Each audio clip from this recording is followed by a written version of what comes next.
Hello guys, this is your friend Naruto Audio Fanfics and we are back with a new fanfic. Which is, what if Naruto was bound by a forgotten promise, and Hinata, Ino, Karin, Yugito, Tamari, Tenten, and Tayuya became his fate, part 2. And if you enjoy this fanfic then please press the like button and subscribe to my channel for more fanfic like this. And now let's start the fanfic. The rest of that day, Hinata tried to cram as much knowledge into his head as possible. After 5 hours straight, Hiyashi called a halt. Hinata-chan, I believe that is enough for today. I think if you tried to teach him any more practical knowledge, his head will explode.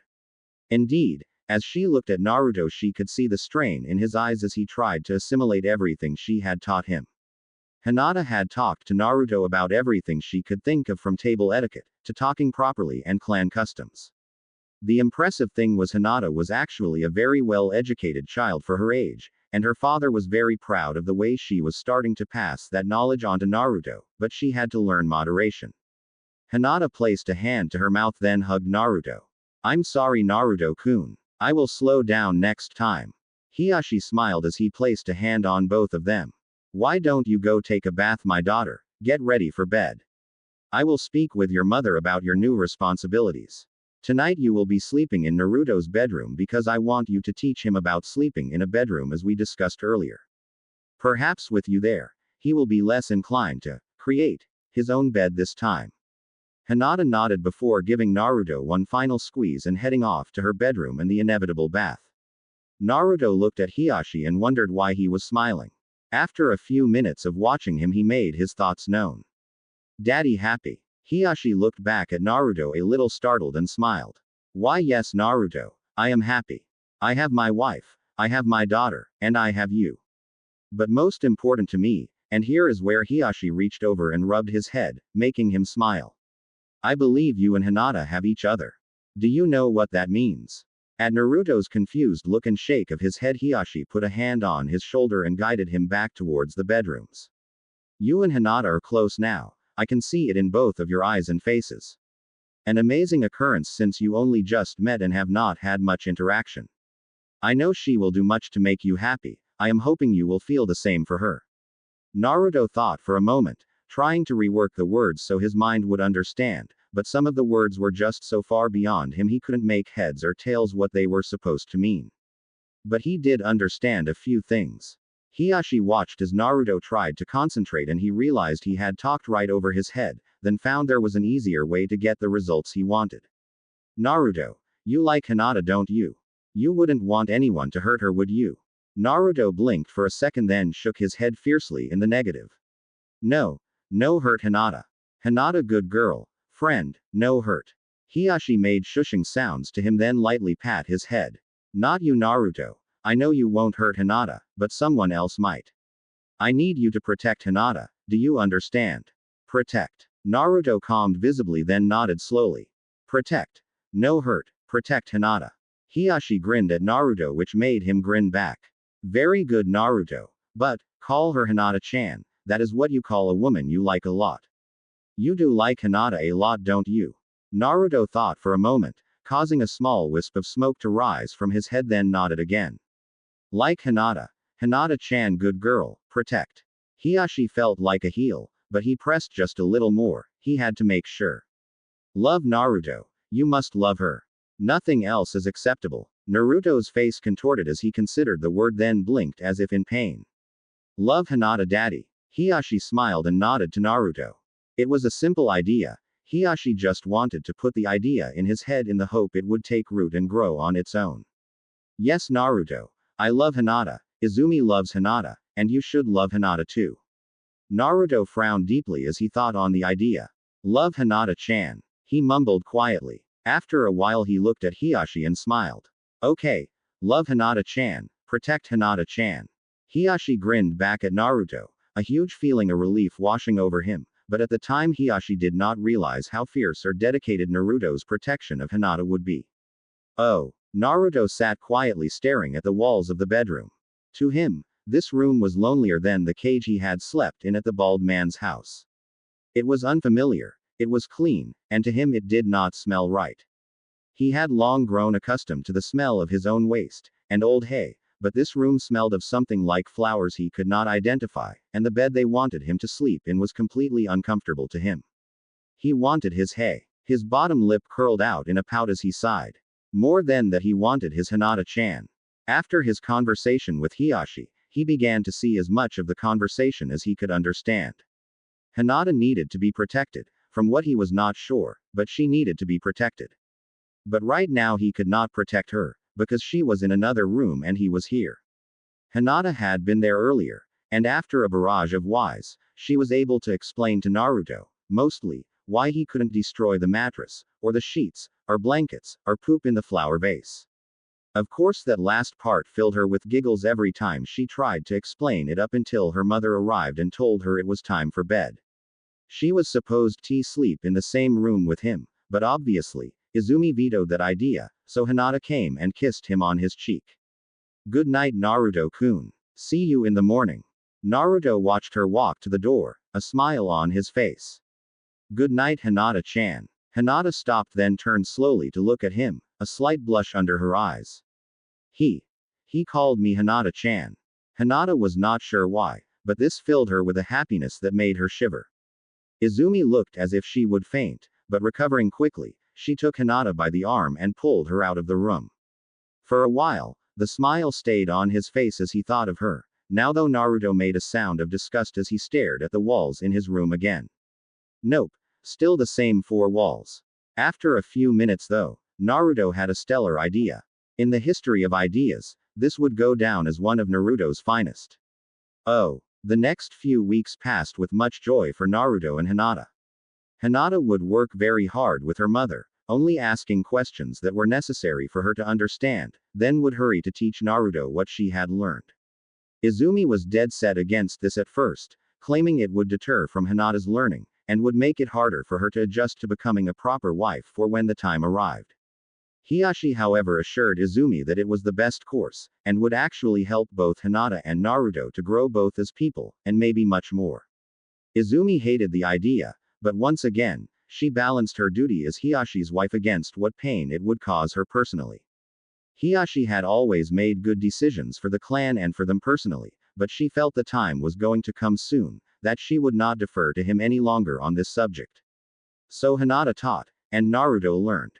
Of course, she didn't teach Naruto everything she learned, there were some things he would never use himself. Tea service would not be one of his lessons because he would never serve tea to anyone. As Hiyashi's claimed child, he would be slated to become the next clan head, if he agreed to the appointment later in his life. Unfortunately, since he did not possess the Byakugan, he would be a figurehead, never the true leader. In truth, he would have to marry a Hyuga that had the Byakugan in order for his words to have an impact on the family. Otherwise it would fall to Hinata or whatever child Hiyashi and Izumi had together. Hygiene turned out to be one of the longest lessons that Hinata would teach to Naruto. Not the longest, but one of the longest. Flashback. Hinata was a little frustrated with Naruto and it showed clearly on her face. She had explained this over and over again to him, but he still seemed to have a little trouble remembering what to clean and why. Thus far they had been left alone this day, which surprised Hinata since in the previous days her mother would come in and check up on them, as she would say. Hinata did not understand why her mother would do it. She never brought them snacks, nor anything to drink, but she would stick her head in and listen to what Hinata was telling Naruto, then ask if everything was fine, then leave again. Hinata's young mind could not grasp what Izumi was doing, but she did understand that her absence today must mean she was busy with something her father was doing. Whenever he had important people come to the estate, Izumi would be by his side, serving tea and other refreshments. It was her duty, and Hinata's mother took that very seriously. But back to the problem at hand. Naruto stank. Nothing fancy about it, he reeked. Hinata leaned forward and sniffed at him, then pulled away, wrinkling her nose. You didn't bathe or brush your teeth, did you, Naruto-kun? Naruto looked sheepish for a moment, then grinned. Forgot. Sorry. Hinata hmphed as she began to fill the tub with warm water. After setting the plug, she poured in some manly smelling bath salts and tossed a bar of soap in as well. Naruto watched her for a few minutes before turning to the mirror and looking at his teeth. Not seeing anything wrong, he turned back to her, but found her staring at him crossly, hands on hips and her left foot tapping the floor. Naruto grinned then blushed lightly before picking up a toothbrush, applying a liberal amount of toothpaste, and began brushing his teeth under Hinata's watchful eye. He saw her in the mirror and finally she smiled at him.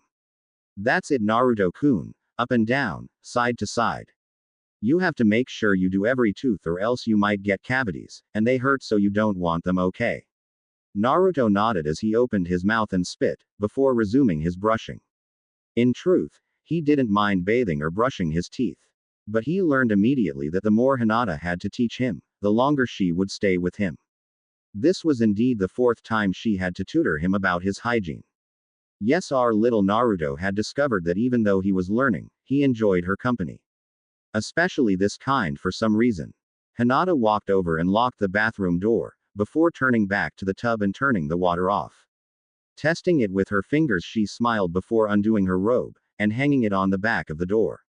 Seeing this, Naruto immediately shucked his pants and shirt and jumped into the sunken bathtub with a splash that would have rivaled a cannonball. Hinata giggled as the water splashed her, then shook her head at her friend. Oh Naruto-kun, I think maybe you do this on purpose just so we could take a bath together. Naruto blinked as he considered her words, a look of worry coming to his face. As bad, not good bath together. Hinata frowned for a moment before removing her undergarments and climbing more daintily into the tub with him. She thought for a moment then shrugged. I don't know Naruto-kun, I think mother would be very displeased if she found out we would bathe together, but I do not know about daddy. Remember, mother said it was wrong to go potty in front of someone else, so she probably thinks this is wrong too. Naruto mulled it over a few seconds while Hinata had her own thoughts on the subject. In truth, she had begun to doubt a few of the things that her mother had tried to beat into her head. As she thought originally, there must be exceptions to the rules her mother had laid down. For instance, her mother and father would bathe together. She used to bathe with them until one day Hinata pointed to her father and asked, "What's that?" This statement immediately that night prompted the "boys and girls are different" talk. Incidentally, that was the same time that she was not allowed to bathe with her parents anymore. Maybe there was a connection, she was sure, but in the meantime, she enjoyed her baths and nights with her Naruto-kun, and what her mother didn't know. As earlier stated, Naruto in the last 4 weeks had bathed with Hinata 5 times, mostly at night or early evening. The first time was purely by accident. You see, Hinata had given Naruto a light push while she was showing him how to brush his teeth. Naruto, being the clown he would become, overreacted to make her laugh, causing him to fall backwards, and he was unaware of his predicament until his backside impacted the bottom of the tub, and the water briefly went over his head. Neither heard the slight puffing sound as he came up and stood on his feet in the tub, now thoroughly soaking wet. Hinata, after making sure he was unhurt, began to laugh hysterically as the water dripped down his face. Naruto wanted to laugh too, but did not know why him being soaking wet was so funny. Maybe it depended who was wet. With a shrug, he reached out and pulled Hinata into the bathtub as well. After Hinata stood up dripping wet, Naruto understood the joke and began to laugh himself. At first Hinata pouted. She had not expected to be taking her second bath of the evening, but after a few minutes she began to laugh again. Ah, to be a child again. After a few moments of laughing then softer giggling, Hinata looked down at both of their wet clothes then sighed. Well, we cannot wash with clothes on. Hinata undid her robes then stepped out of them and hung them on a clothing rack that was set up in the corner. Naruto nodded and followed her example, but unsure what to do with his clothes he just dropped them over on the side of the tub in a ball. Hinata shook her head then picked up his shirt. No Naruto-kun, you shake it out, then lay it carefully on the rack. Naruto blinked at her with a slight frown on his face. Why? Hinata smiled as she knew this answer immediately. Well, if you do not, then the water will take longer to dry, and mildew will set in, and that will damage the threads so it will wear out faster. So you always have to make sure you do this with your clothes if they get soaking wet. Naruto understood about drying, and he guessed this, mildew, was a bad thing, so since he didn't want to ruin the new cargo pants and shirt that Daddy had bought for him to wear, he agreed with what Hinata had told him. Wet bad, dry first.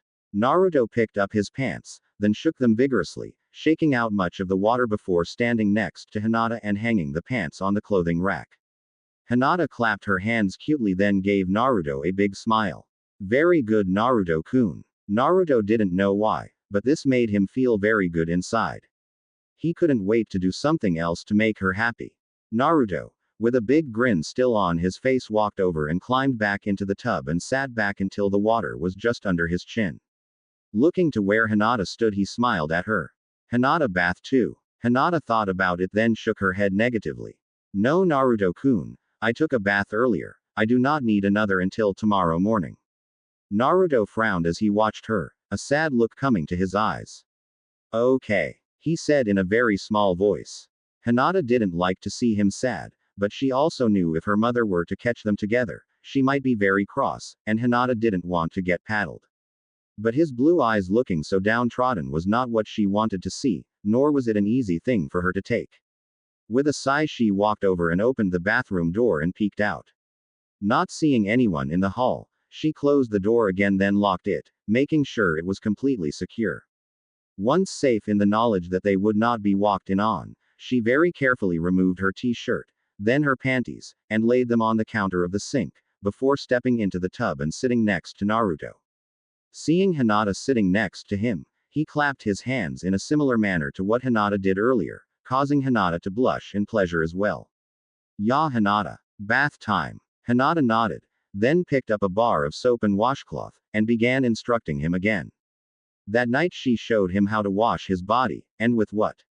She handed him shampoo and guided his fingers, showing him where to scrub and how much without hurting himself. Then in a surprising turn of events, she let him wash her hair, and she had to admit, his fingers moved very softly though her hair and along her scalp. It reminded Hinata a lot like when her father used to give her baths. Then they moved on to the tricky part. Hinata climbed from the tub, and took a towel, and as he climbed out she began to dry him off. Naruto stood quietly until she had dried most of him off, but like when she washed him, she avoided the obvious male spots.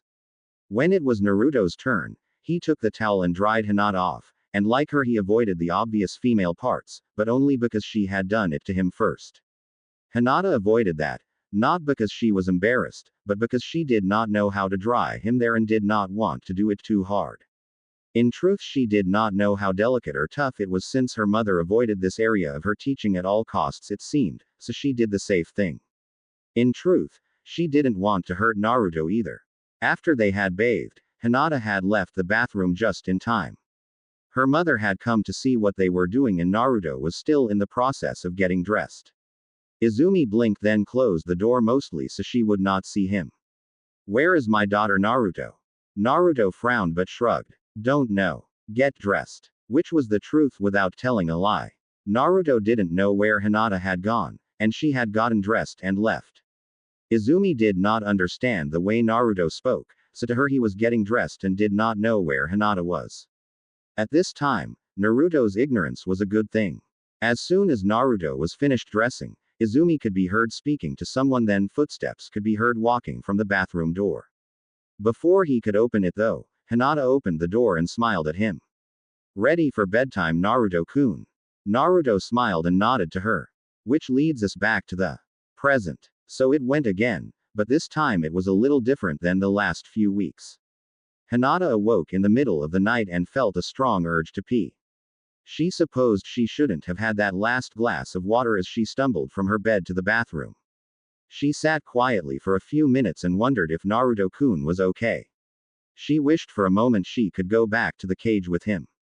Of course it did not smell good, and it was not very comfortable, but she could sleep with Naruto-kun, and no one cared, no one yelled at them for sleeping together, and she wasn't lonely because he was with her.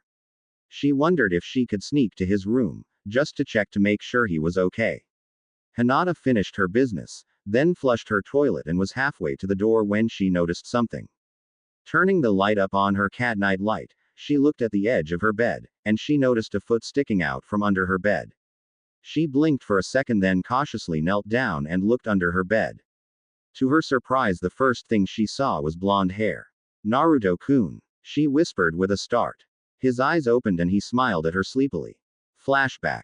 Hazashi was doing his usual, walking through the main branch house to make sure everything was in order before retiring for the night. He had a big day planned for the next day. sparring with his brother, standing watch over Hiashi as he always did during his meetings, training Neji in the gentle fist. While it wasn't overtaxing, he knew after his practice with Hiashi, he would not want to do much else.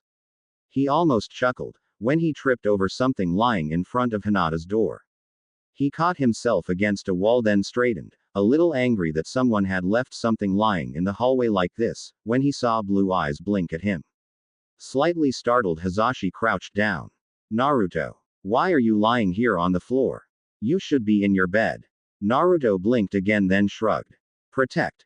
Hinata-chan, good girl. Naruto, love, protect. Hisashi almost fell on his butt as his mind processed that statement. Naruto loved Hinata. So soon. Hisashi looked into his eyes, but all he could see was the seriousness in his gaze. What the reason for it was beyond him, but it was possible that Naruto really did love her, or as close as a child his age could understand it at least, but him sleeping in the middle of the hallway. This would never do. Hisashi grinned widely at Naruto, then whispered some words to him which made Naruto grin happily and nod. Very quietly, Hisashi slid Hinata's door aside, and Naruto crawled inside. Not another word was spoken as Hisashi closed the door just as quietly as he opened it, then stood and walked down the hall humming quietly. It seemed more than one person in the Hyuga manor wanted to see Naruto and Hinata happy together. Present. Naruto had been sneaking in her room every night for 4 weeks now. Hinata had not noticed until this time because Naruto was extremely quiet, as Hisashi told him to be, and he was usually awake before she was, and back in his room long before she was up. This night though, Naruto was restless, and did not sleep soundly. Tossing and turning in his sleep, his foot had strayed too far into the light, just enough for a sleepy Hinata to see it. Hello Hinata-chan, he said, one hand rubbing at his eye and goofy grin in place. Hinata crawled closer to him and looked under her bed more. Why are you in my room, Naruto-kun? I saw you go to your bedroom. Naruto shrugged as he kept his grin. Protect. Hinata blinked at his one-word response, then smiled too. He was protecting her. How sweet, she thought as she watched him, but then she frowned. What would happen? Her mother could come in and see him here, or her father, it could be bad either way. Although her Otou-san was much nicer to Naruto-kun, her mother was not. Hinata tried to think of something, anything that she could do so he could stay in the room with her. At first, nothing came to mind, but then she spied her alarm clock, and a plan started to come together as she considered. Hinata stood and ran to her closet and dug out the sleeping bag her uncle had bought her some months ago for a sleepover she had attended. Hinata was a small girl, even for her age, so the bag was a lot bigger for her than it should be. She smiled as she unrolled it and grinned at Naruto as he blinked at her. Not sure what she was doing, he just watched her in curiosity. Sliding the sleeping bag under the bed, she unzipped it, then put the alarm clock up near the headboard and set it for 5 am, at least an hour before her mother awoke.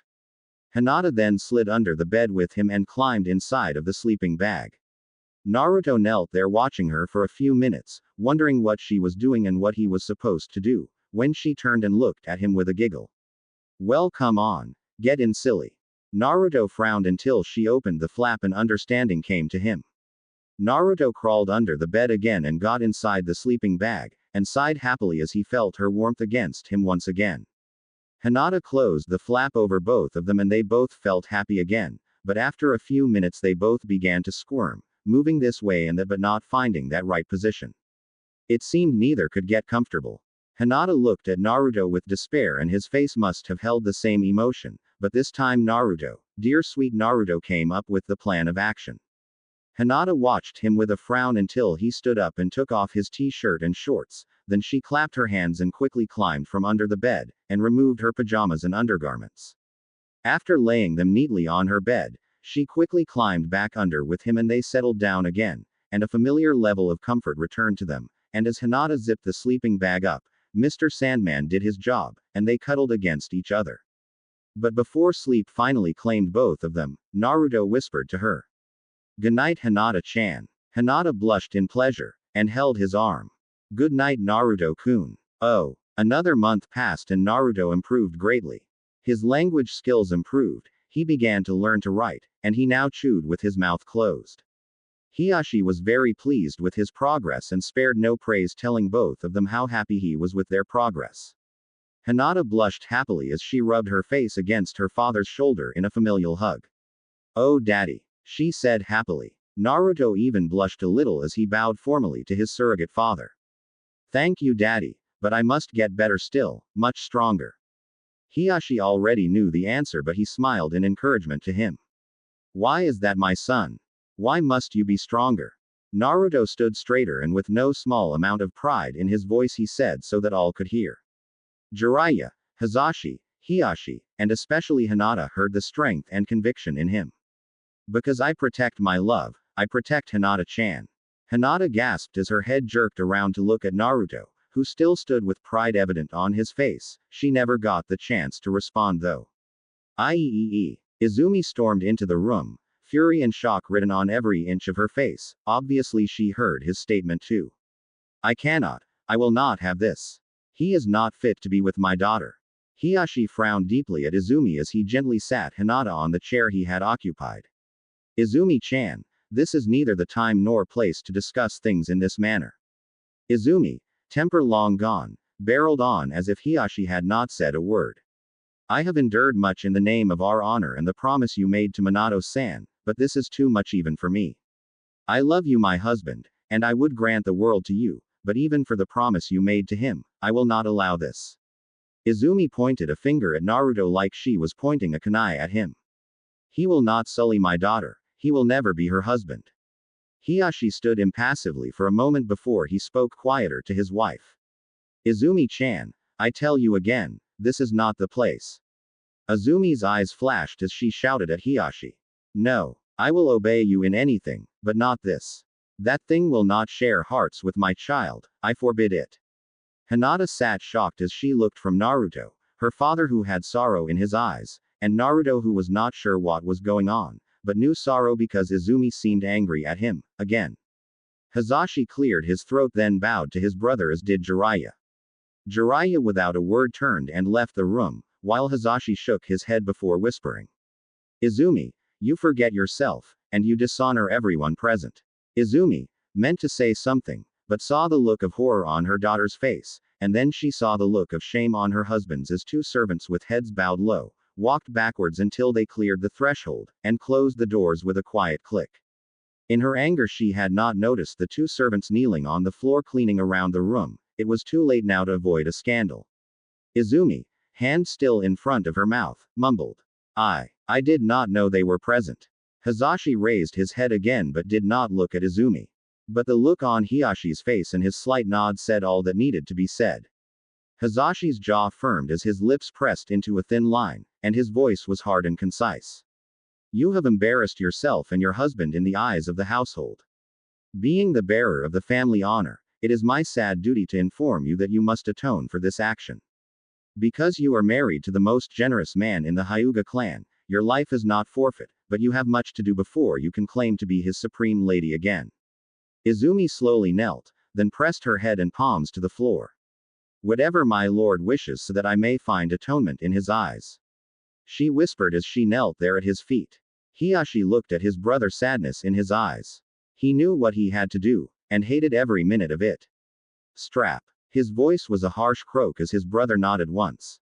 Hizashi walked over to a teak cabinet, opened it, and removed a thin leather strip from inside before closing the doors again. Hinata's face fell and she also dropped to her knees, a wail coming from her as she knew what her mother had to now endure. "Otu-san. Please do not whip mother." Hinata pressed her lips to her father's sandals and pleaded with him for mercy, but none was to be given as Hiyashi casually pushed his daughter aside. "Naruto-kun, take Hinata-chan to her room and comfort her. I do not wish to punish her for her impertinence. She knows that I have no choice in this." The sound of tearing cloth startled all of them and all but Izumi turned to see Naruto remove the remainder of his shirt and drop it to the ground next to his feet. He then walked forward and knelt next to Izumi. "I will atone Otou-san."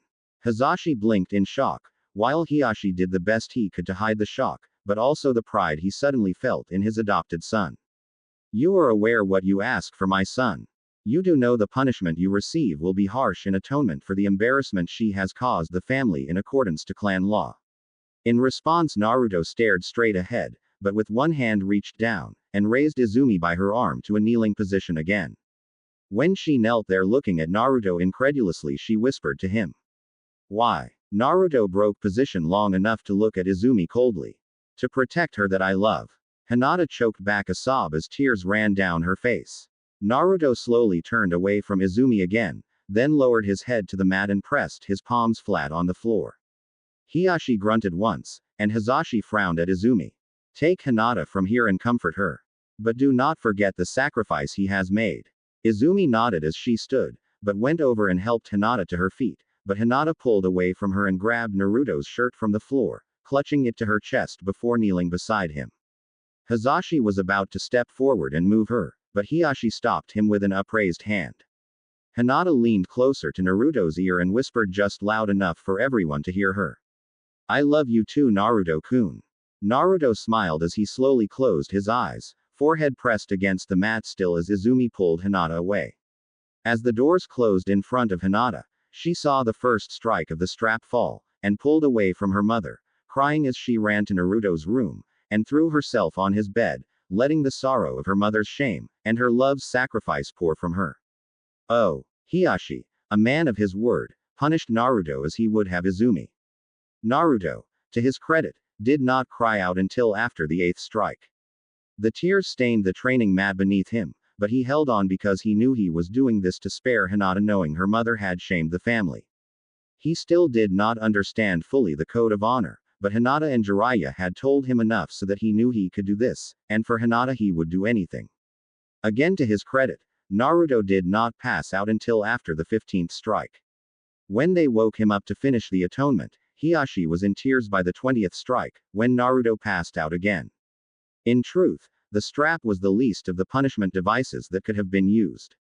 In past times, wives were beheaded for embarrassing the clan head, or ordered to take their own life through seppuku. Hiashi, for the love he still had for Izumi, chose the strap because it hurt, without doing permanent injury. The servants would still respect Hiashi for continuing to be the head of the household, and would respect Izumi for bearing through it. Now it was unsure if the servants would look at her the same at all, because she let the first son take her punishment for her. While an acceptable alternative, it was not as redeeming as actually suffering yourself.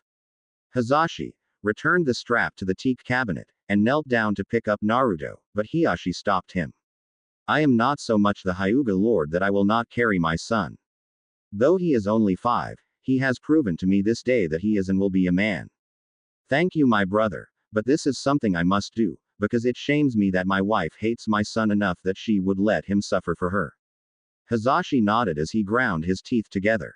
In truth, while he was impressed with Naruto, he was very angry at Izumi. He only hoped she would realize her mistake for the ill will she obviously bore against the child.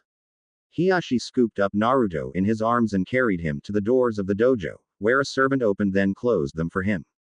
Hizashi would swear that in the eerie quiet that followed the strapping, Hiashi appeared to be carrying Minato again, and he hoped in time that would not be the case. Hinata was a complete and utter mess. She had not remembered the last time she was so crushed, the last time she had cried so much. It felt like she was completely empty inside. Her heart felt like it weighed at least a ton, and she did not want to move away from her Naruto-kun's bed. She had wanted to stay with him. Her heart told her it was the right thing to do, but she also knew that unless she wanted to take the same whipping that Naruto did, she had to respect the customs. She hated them. She never understood why it had to be this way, only that it was tradition, and in order to change it then she would have to one day be head of the family, and even then she may not be able to change it immediately. The whole thing made no sense. But as much as she hated it, she knew she had to live by it. Surprisingly, her mother had not come for her. She thought that she would, but it had already been some time since she ran in here, but she was still alone.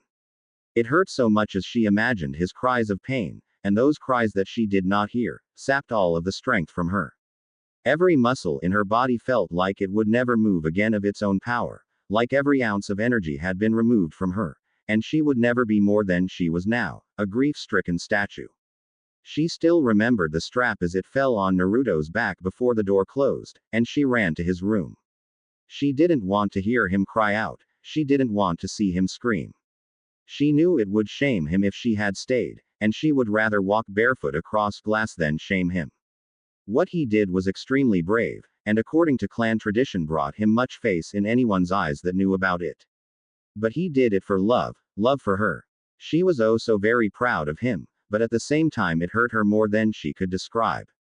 Her sobs had lessened, but she still clung to the blanket, and her tears still fell, but she got herself more under control until all she did was cry quietly into the pillow. She wasn't sure how long she lay there, but her father's voice made her jump up immediately and turn towards him. Hiyashi's face was also tear-streaked as he carried Naruto's prone form into the room. He is fine, my daughter. He took the atonement better than I thought he would. I am very proud of him. Hinata sobbed quietly while Hiyashi laid Naruto on the bed then gently rolled him on his stomach. Hinata reached out to touch him, but her father's voice was like the strike of a whip and she immediately snapped her head around to look at him. Hinata, do you so easily forget your duty? Go and get healing paste to soothe your Koishi's back. You cannot profess your love for him then leave him here to suffer. I have taught you better than that, have I not? Hinata wiped her eyes then nodded. Hi, father. Her legs moved so fast it seemed her body might not catch up as she ran from the room. Hiyashi relaxed his stern look and smiled as he stood looking down at his adopted son. He was not displeased with Naruto or Hinata. Hinata would soon adjust to the new condition of her life with Naruto, and Naruto seemed to already have adjusted to his new role with Hinata. Now when do I tell them what they are to each other? He thought to himself before Hinata came bursting back into the room, breathing harder because of her run. I have it, father. She panted lightly, before resting her hands on her knees to catch her breath. Hiyashi took the jar of paste from his daughter then raised his eyebrows as he noticed the grade. Platinum level, my daughter. Hinata nodded as she began to breathe slower. Hi Otou-san. I do not want to take chances on his injury being worse than it looks. While Hiyashi kept a serious look on his face, he smiled inwardly as he handed the paste back to her. The healing paste was made in 4 levels by the household medical nin.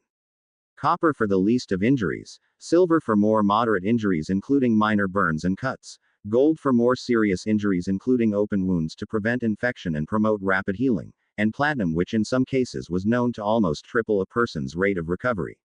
It was usually rubbed in vigorously in areas where bones were broken, severe wounds, and was used for all kinds of other practical applications. The fact that she brought the best of what the household had to offer proved to him that his daughter did care deeply for Naruto. With a quiet harumph, Hiyashi nodded to his daughter. All right, Hinata-chan. I expect you to take full responsibility from now on. Do you understand? You have my full support. Hinata blinked for a moment then nodded slowly. Did her father mean what she thought he meant? He smiled then rubbed her head gently. Do not cry anymore. It is done. Your Naruto-kun was very brave today and took his place within the family as the keeper of your heart and my son, no matter what your mother says. I will make it so. Hinata leapt over and hugged her father tight, which he happily returned to her before pushing her away lightly, and pointed to Naruto when he groaned and shifted on the bed. Attend, Hinata-chan, we will talk more later. Hinata nodded to her father again as he walked out of the bedroom, quietly closing the door behind himself. Hinata opened the jar of healing salve and grinned as it tingled on her hands and fingers. She had never gotten the chance to use the platinum before and it felt kind of magical as she rubbed it over her hands then gently rubbed it against Naruto's shoulders and back. As the paste began to do its work, Naruto groaned again then sighed, a smile surrounding the lower half of his face as the paste eased the pain and soreness from the welts on his back. While the strap did not cut the way a leather whip would, it did leave a lot of redness and welts from where it struck his flesh. Naruto did not have any cuts on his back, but areas of his back were raised, and most of his back was the color of a tomato.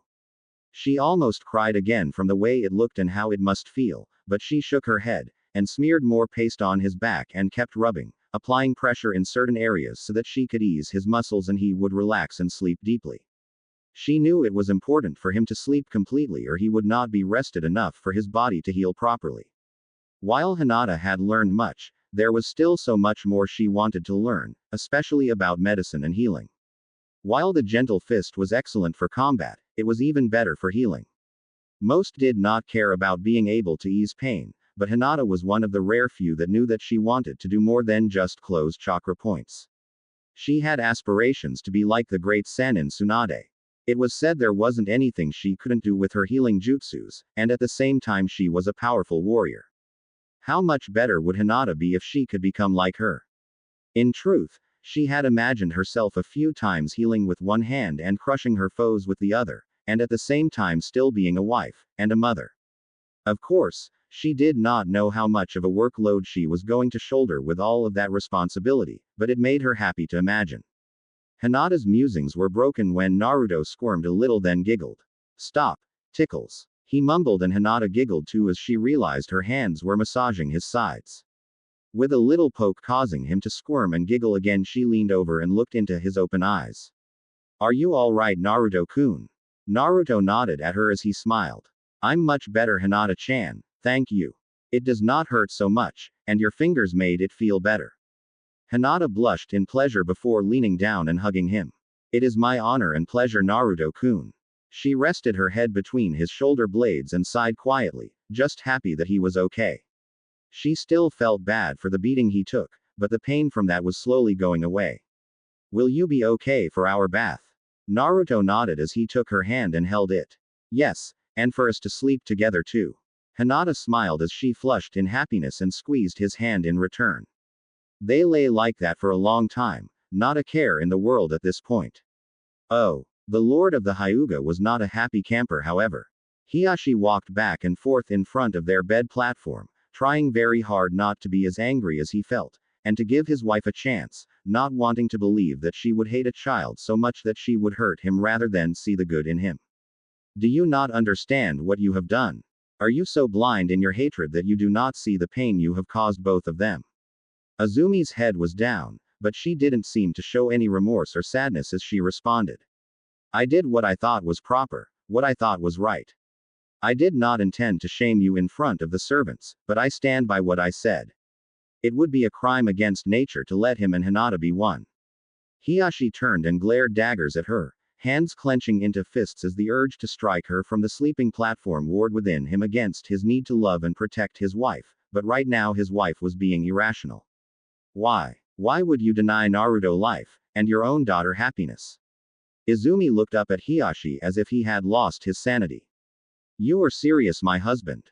Do you not hear the rumors? Have you not heard the stories? He carries the Kyubi no Kitsune. He is a monster. Hiashi's anger turned to sorrow as he saw the seriousness and determination in his wife's eyes. He was shocked that he had never noticed it in her before, but now he understood what had happened. She, like a lot of the villagers and even some of the shinobi, had fallen into the realm of the gossips, and now she was trapped there like so many others.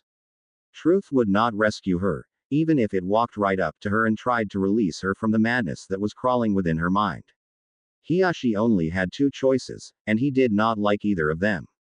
He would have to have his wife watched constantly, virtually making her a prisoner in her own house in order to stop her from hurting Naruto further, or he would have to send her back to her family in shame. That she would harm a child without proper reason would be unthinkable to her family, and because she would be returning to them, they would shun her, probably causing her to take her own life.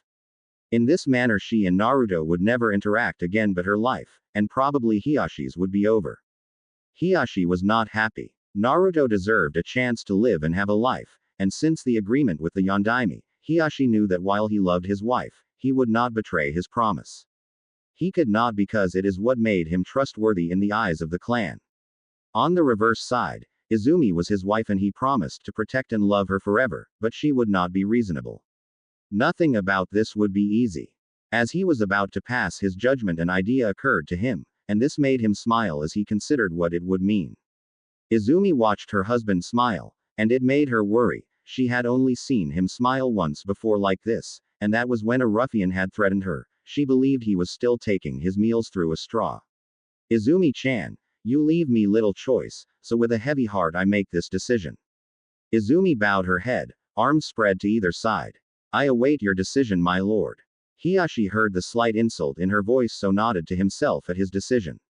From this day until you accept the situation as it is, you will live and train Hinata in the Sakura cottage. At night you are allowed to return to our chambers to sleep with me, and you will give me another child. The Sakura cottage earned its name for the trees that surrounded it. When the cherry blossoms were in full bloom, there was no other place like it. The Sakura cottage incidentally was like a retreat away from the clan's business. It is said that any that go there are not disturbed until they emerge from the interior again. It was a long-standing tradition that when the clan head needed privacy, or a few days away from the hectic life of the clan, that is where he and his family would go. Izumi was a little shocked as she considered his words. Is there no other way? I will gladly give you another child, my lord, but you will banish me to the furthest part of the estate because of that bakemono. Hiyashi's hand struck her immediately, knocking her to her side on the sleeping platform. She looked at him from her side, blood beginning to drip from her mouth as she watched him regain his composure. Slowly, painfully slowly, he dropped his stance and straightened his robes. If you insult him, you insult me. I have already claimed Naruto as my son and nothing will change that. Not you, not the villagers, not the dissidents in the clan. I love you, Izumi-chan, but until you show me you can see anything other than your own blind hatred, you are nothing more than a concubine to me. The shock on her face could not be described in mere words.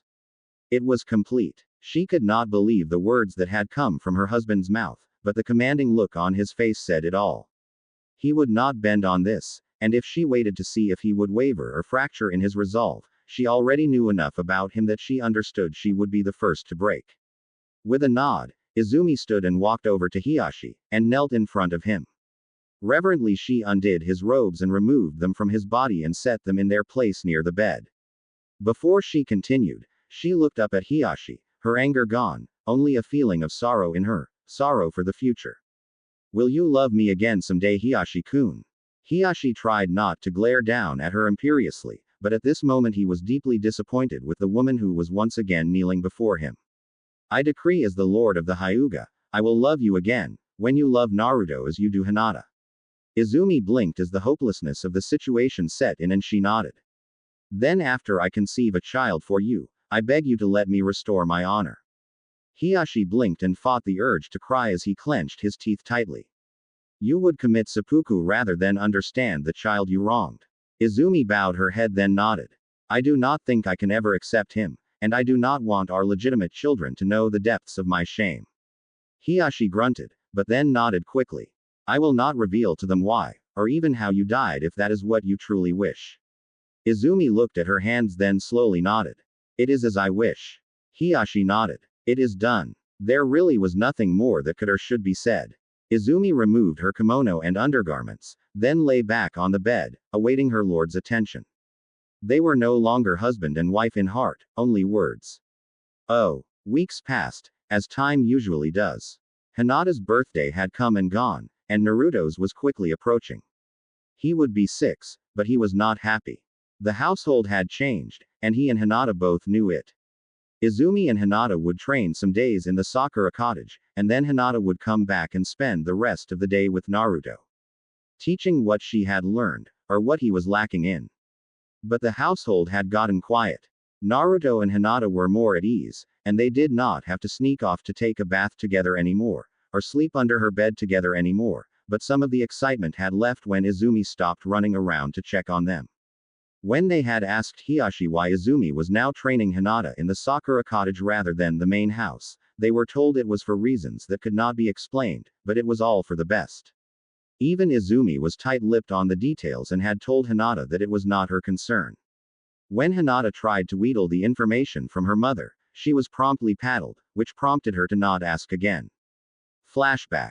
Hinata ran past the kitchen staff, tears flowing from her eyes in a river as she hit the stairs to her room and took them two at a time until she was away from everyone, on her bed, kicking and screaming into her pillow.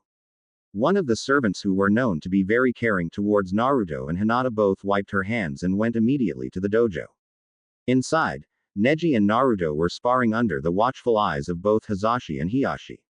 Both students' stances were strong, and only Naruto needed occasional corrections. Neji would smile when he got a good strike in, or Naruto would laugh as he got the advantage over his cousin. There seemed to be no malice, or even one-up-man-ship, in the two as they would pause and listen to their fathers give them pointers or guidance. It was a shame Naruto did not have the Byakugan. Neji took to the gentle fist like a fish to water, but while Naruto struggled, it was obvious he would have been exemplary if he had possessed the ghost eye. Before they could drop in for another round, the servant ran to the platform and knelt in front of it, head to the floor.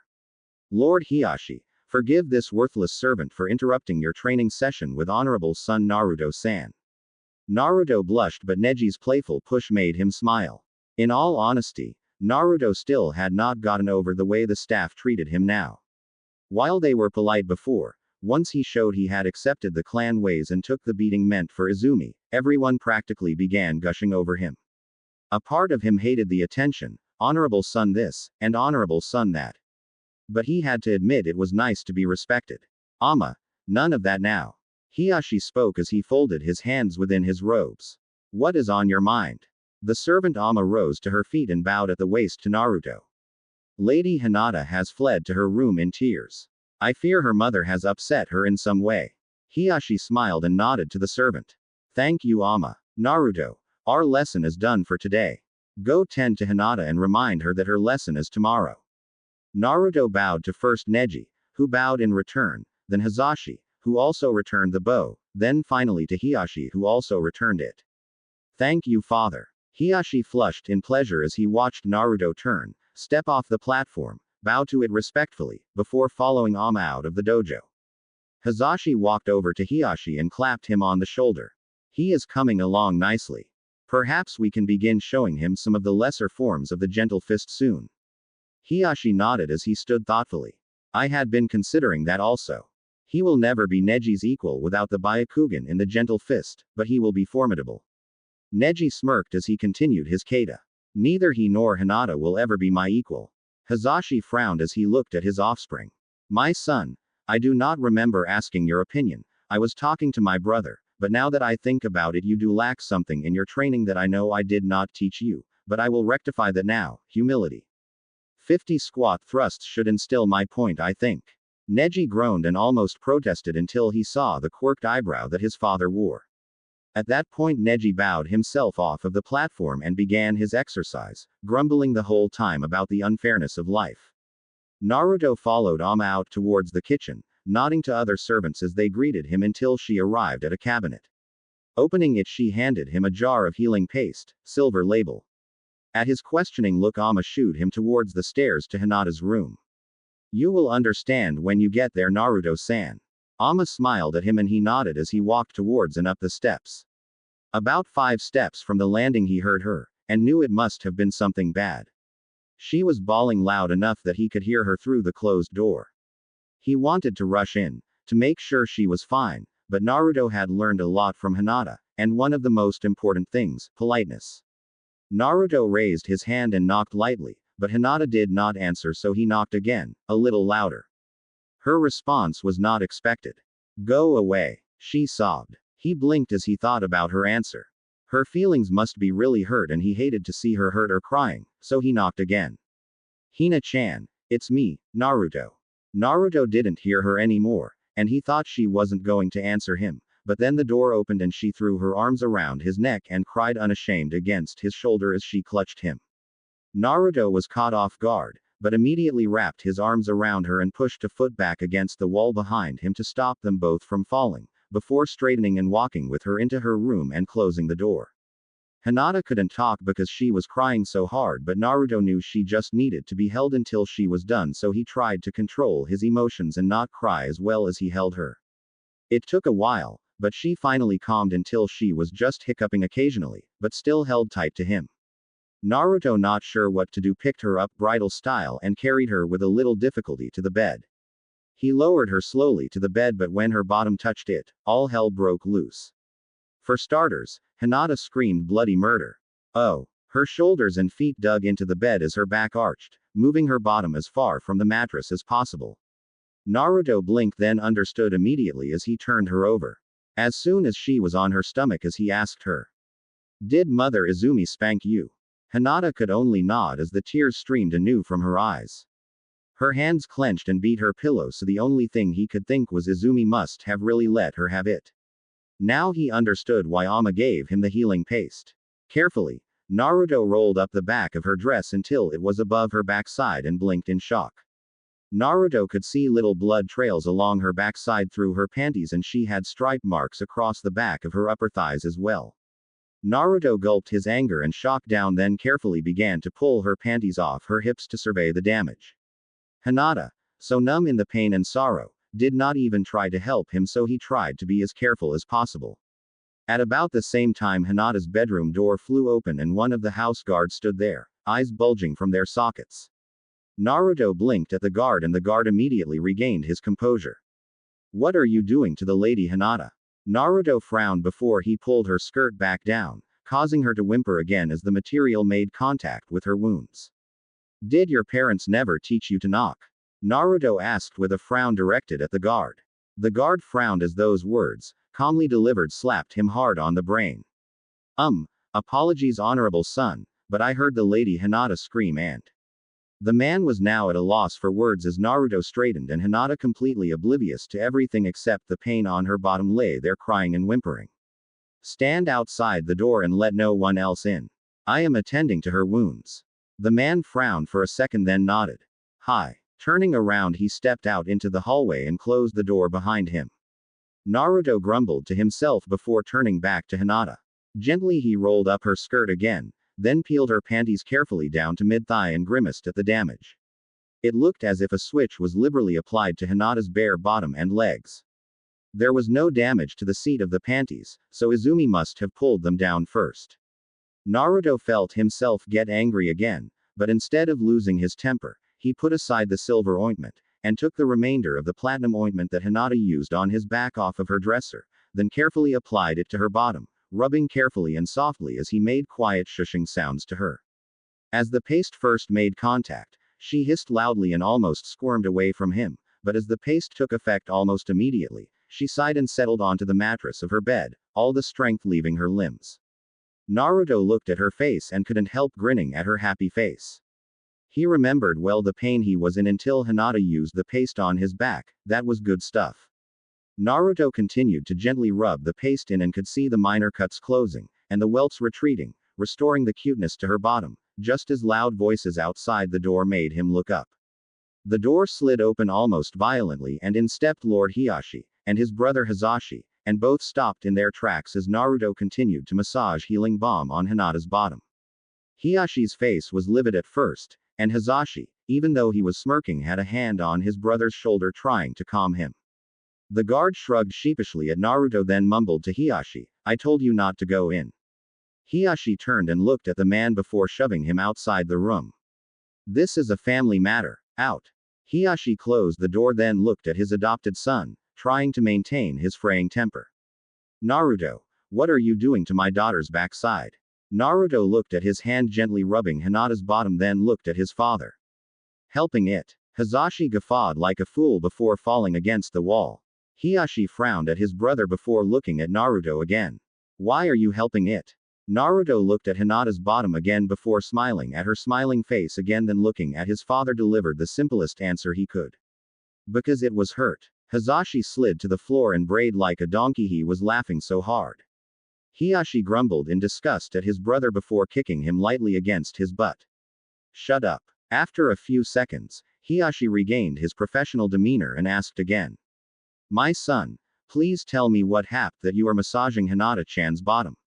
Naruto nodded and explained everything he knew of what happened. From the time he left the dojo, to the time they had come into her room.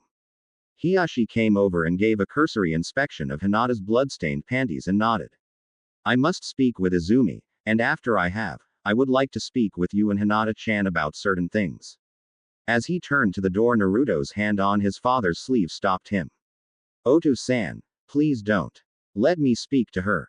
Hiashi blinked but turned back to Naruto. "Please explain, Naruto." Naruto frowned for a moment before reaching over and covering Hinata with a blanket and lightly stroking her head.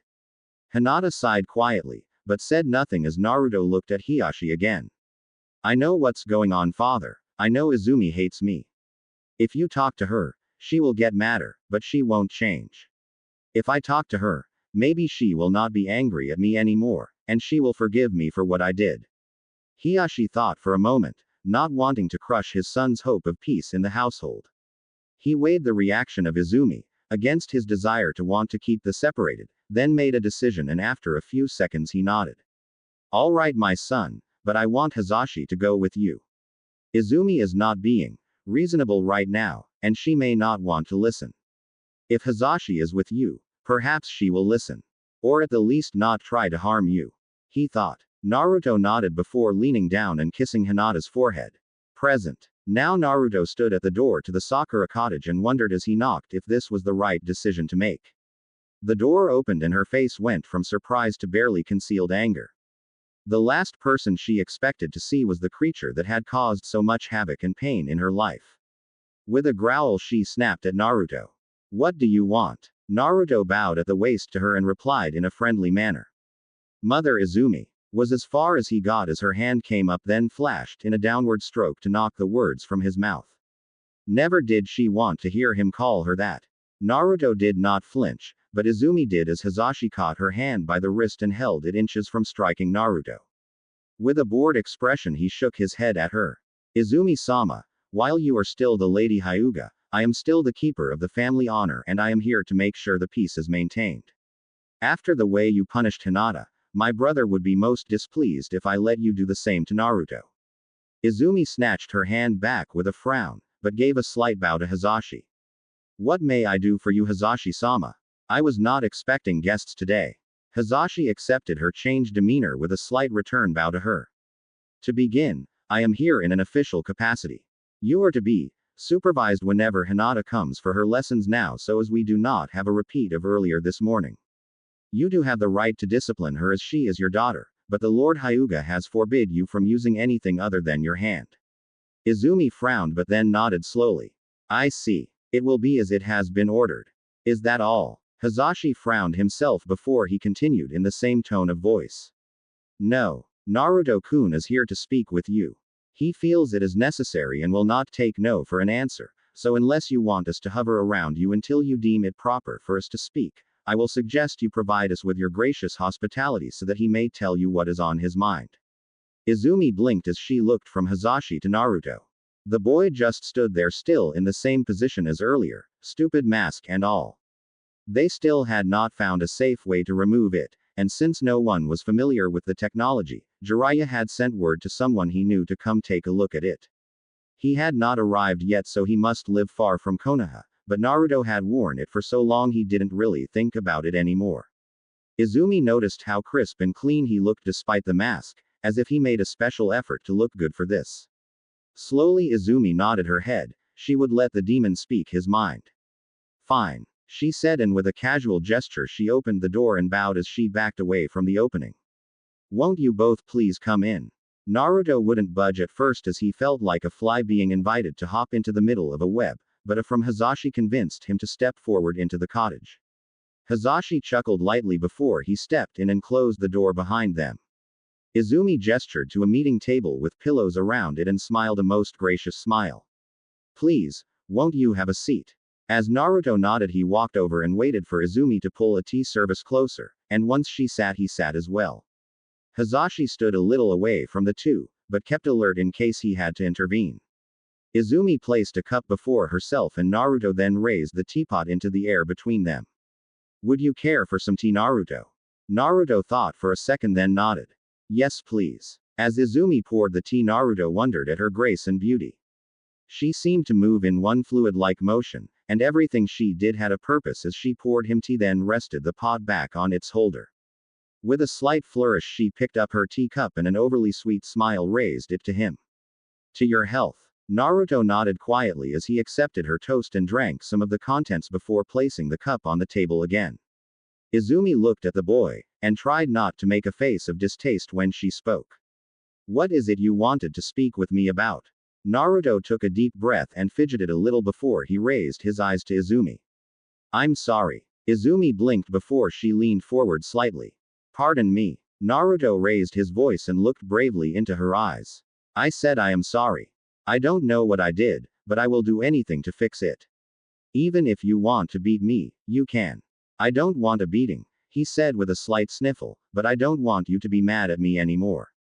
Hinata-chan misses you in the house, she hasn't said it, but I know she does, and I miss seeing you too. Even though you are always angry at me, I still miss seeing you around. Everyone tells me how kind you were, and how much they loved seeing you in the house, taking care of things, baking, even cleaning. And they talk about how you and Hinata were always walking around talking about things and how happy she was when you did. Izumi didn't know what to say as she watched him. This child, she thought as she continued to listen to him, sounds so reasonable. Why is it he seems so much like one of us? The demon is supposed to be conniving, twisted. I have heard it is a malignant intelligence, and yet this boy speaks to me of my daughter and wanting me to come back. Is he trying to trick me? As Izumi listened and thought these things, Naruto felt the urge to cry as he thought about Hinata and the sadness he could sense in her. But he knew that what he was doing was right, even if a lot of people would not like it later. I know this all started when I got here, and if it will make it all better, I will leave again. Izumi gasped and covered her mouth as Hisashi blinked in shock. Hisashi told him to stand in observance, but he could not let that occur. His brother would never forgive him, and to be honest he would never forgive himself. Before he could say anything however, Izumi leaned towards the boy again. Why? Why would you do that? She asked in a surprised voice. Naruto tried to be brave, he tried to be strong, but as he thought about leaving Hinata to make Izumi happy, when he thought about never seeing her again, something inside of him broke, and the floodgates opened as tears poured down his face. Because it would be the right thing to do. Because Hinata-chan needs her mother more than she needs me. Naruto's lip quivered and it poked forward in a gesture that he seemed to absorb from Hinata, which touched Izumi. What really touched her, however, were the genuine tears of sorrow that began to course down Naruto's face. But before Izumi could respond or think of anything, Naruto pushed himself back away from the table and put his head to the floor. Izumi and Hisashi had to lean closer to hear him as the floor muffled his voice, but the words were clear enough that no one could mistake them. Gomen, but I love Hinata-chan. I do. I know you hate that, but I really do.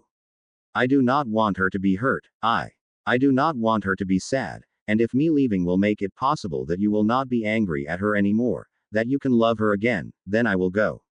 I will go and I won't come back. Naruto held his position and Izumi blinked a few times, fighting with the emotions that warred within her. On one side was the part that truly hated the Kyuubi and all the death and destruction it had caused. On the other side was the mother that hurt to see any child hurt, the kind soul that had won her so much respect from the many people she had befriended. And as Naruto became completely overwhelmed by the thought of having no one in his life again, his strength broke and he began to sob. Deep pain-filled, racking sobs that pulled at her just as painfully as the loneliness he was beginning to feel already. Izumi was lost and she couldn't understand it. Here before her was a child crying his heart out, and claiming to love the most precious thing in her life, my daughter Hinata. She thought as the mother in her wanted to go and cradle the boy in her arms. While a part of her wanted to believe the lies she had heard, the kind heart, the loving side of her slowly pushed it aside and made her consider all she had done. This child, Naruto, would sacrifice his heart, his love for her daughter to make her happy. This could not be the work of evil. As she considered, she remembered her own childhood, and what it would have been like if she had to live or make the choices he had, and her heart began to open to him. Still, doubts lingered in her mind as in all humans, so she asked him the most difficult thing she could think of. Naruto, I am sure you have seen people look at you differently. His head still on the floor, he nodded affirmatively and she continued. Do you know why they do that? Naruto sat up and looked at her in confusion, tears still coming from his eyes. After a couple of minutes of thought he shrugged as he sniffled. I don't know, maybe I was bad. I try to be a good boy, especially now for my Otu-san, but I guess I'm just not good enough. I guess I will always be a bad boy, he said. As he finished his sentence, a new flood of tears and heart-wrenching sobs came from him, and she could see, this was real. This wasn't some trick, or the demon trying to get her guard down. The earnest look on his face made her heart hurt as she realized the truth. He didn't know. Can he help him? He doesn't know what is inside of him. A few tears escaped Izumi's eyes as she nodded. She realized she couldn't blame him, and while she still had the fear and dread of what the Kyuubi was and what it was capable of, the hate began to move aside. This child is not the Kyuubi. Naruto still sat there, tears running down his face as he waited to see what Izumi would do or say. He didn't want to go. He hated the thought, and he would miss his Hinata-chan, but packing his things would be easy at least. He guessed he could sneak out after dark. To his and Hazashi's surprise, Izumi rose to her feet, came around the table and knelt next to him. Hazashi flinched as he held himself from rushing forward. He had already had a hard time holding back the tears he almost shed listening to Naruto pour his heart out to her, but now he was worried she might do something to actually hurt him. What made him pause, and be glad that he did, was her eyes. Izumi's green eyes looked at Hazashi and they shone. He had only seen that look once before, on the day Hinata was born. Izumi quietly wrapped her arms around Naruto, a little stiffly, but soon settled into a full-blown hug, and he blinked in shock, then began to cry hard again as she held him. Shish. Do not hurt so, Naruto. You are not a bad boy, it is because people that hate you do not understand, the same way I didn't understand. You aren't a bad boy, not at all, and I think that if you left, Hinata would never be the same. My daughter loves you as much as you love her, and it would hurt you and her more to ask you to leave. So no, I do not want you to go. We will find another way to fix everything. Naruto reached around and hugged Izumi as he continued to cry against her. Izumi flinched briefly then smiled as she looked up at Hazashi. Brother, please inform my husband that we need to speak with him, it is very urgent. Hazashi nodded as he wiped his eyes. He had truly hoped things would go well as he bowed to both Naruto and Izumi then left the cottage. Oh. Hiyashi looked at his wife as she held Naruto's hand and could not believe the change. Hinata also was confused, but happy that her mother was not strangling her Koshi. Hazashi said it was urgent, and Hiyashi was sure she would give him some ultimatum about Naruto going to the Sakura cottage and disturbing her or some such, but walking in and seeing them smiling and holding hands made him slowly lower Hinata to the floor and lean against the door jamb in shock. Hinata looked back and forth but could not decide what to believe. Izumi smiled at her daughter then gestured her to come and sit on her other side. Hesitantly Hinata walked over and began to fidget with her hands as she got closer. Her eyes dropped to the floor as she expected to get scolded, or worse, switched again. When she was directly in front of her mother, Izumi felt a surge of sadness in her as she saw the reaction Hinata was having at being so close to her. Izumi reached out and lifted her daughter's chin until she could look into her eyes then smiled sadly at her. Gomen Hina-chan. I was cruel to Naruto-san, and because of that I was cruel to you. I was not setting a good example as a mother, and for that I am truly sorry. Hinata's chin quivered a little so Izumi pulled her in for a hug, causing Hinata to cry and squeeze her mother tightly. Hiyashi smiled as he watched his wife return home emotionally and he felt a weight lift from his shoulders as he took a deep breath and let it out slowly. Time will tell if this would last or not, but for now, he was happy. After a few minutes, he closed the door then walked over and sat at the table where the tea service still waited to be used again. Quietly he poured himself a cup and sipped it with a smile as he noticed both Hinata and Naruto hugged Izumi now, crying quietly against her, and she held them with her eyes closed, gently rubbing both of their backs. It was quiet in the cottage, but it was a good quiet. Oh. After a time when both children had calmed themselves, Hiyashi and Izumi sat in front of them drinking tea. Hinata and Naruto held hands and sat close together, but they both knew something was about to rear its ugly head. While there was no feeling of threat, you could feel in the air that something was about to change.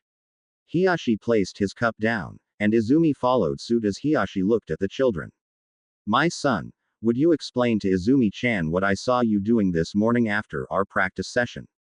Naruto and Hinata both paled as they realized someone, maybe both of them were in for a paddling.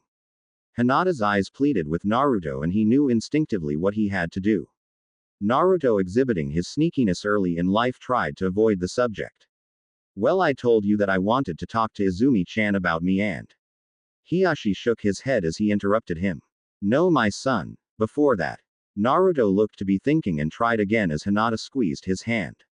Well, you kicked Uncle Hazashi on his denbu for laughing too hard. Hiyashi smirked and Izumi blushed lightly with a giggle as she covered her mouth with a fan. Her eyes looked at her husband as if to say, you didn't. And Hiyashi's eyes smiled back at her as if to say, you know I did. Hinata looked at Naruto and whispered, he did. And Naruto nodded back at her. Hiyashi composed his face back into a serious cast and tried one more time. My son, while I understand you are nervous, what have I told you about the truth? Naruto looked crestfallen but nodded as he looked down. Gomen Hinata-chan. Hiashi knew Naruto was protecting his daughter from what he thought would be his wrath, but even if he would be angry, the truth was always best until he learned how to be political. Hiashi hoped that would not be anytime soon. Hinata sniffled and Naruto looked at her in concern, but she shook her head to him. It's okay, Naruto-kun, tell them. Naruto blinked back a few tears and frowned. But, I don't want you to get paddled again, you still haven't healed all the way. Hinata shook her head at him but squeezed his hand as she tried to smile. I know, but we cannot lie to them, Naruto-kun. Izumi blinked and looked from the children to her husband. What did they do that was so bad? She wondered as Naruto finally turned back to them. Naruto stiffened his resolve and decided no matter the punishment, he would take it all for Hinata, he would not let her be hurt again. Daddy, you walked into Hinata's room, and saw me. Naruto gulped loudly then mumbled and turned his head away from Izumi and Hiyashi's eyes.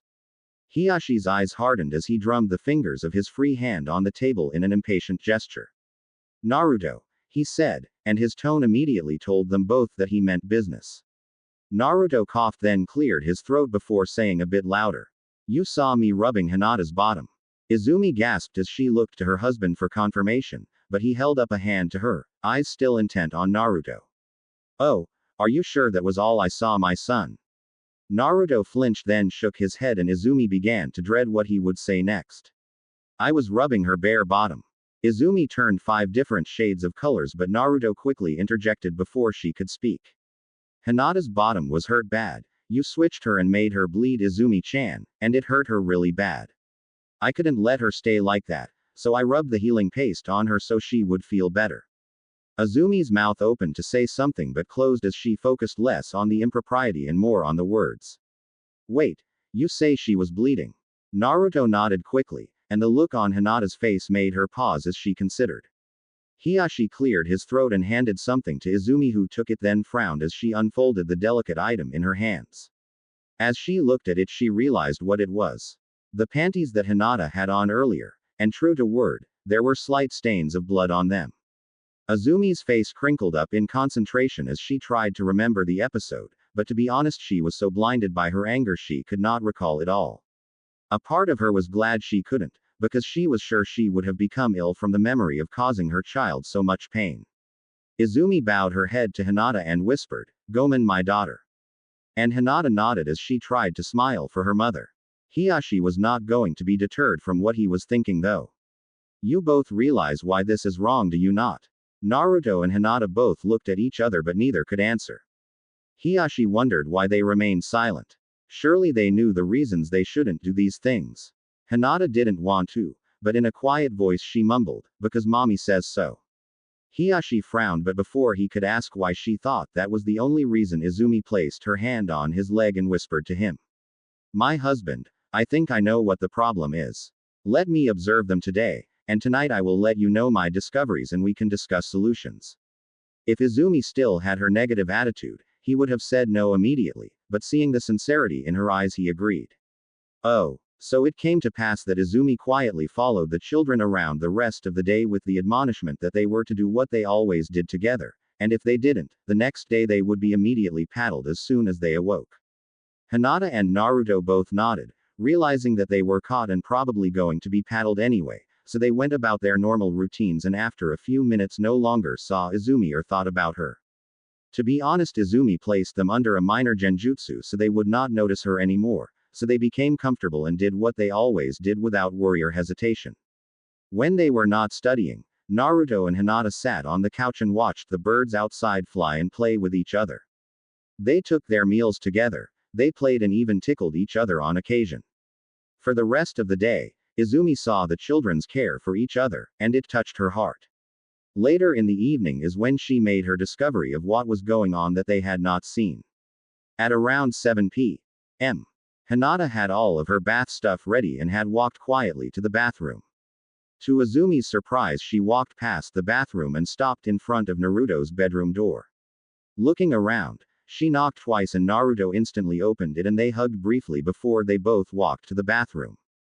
Izumi immediately ducked inside and watched as Hinata closed and locked the bathroom door, and they both undressed.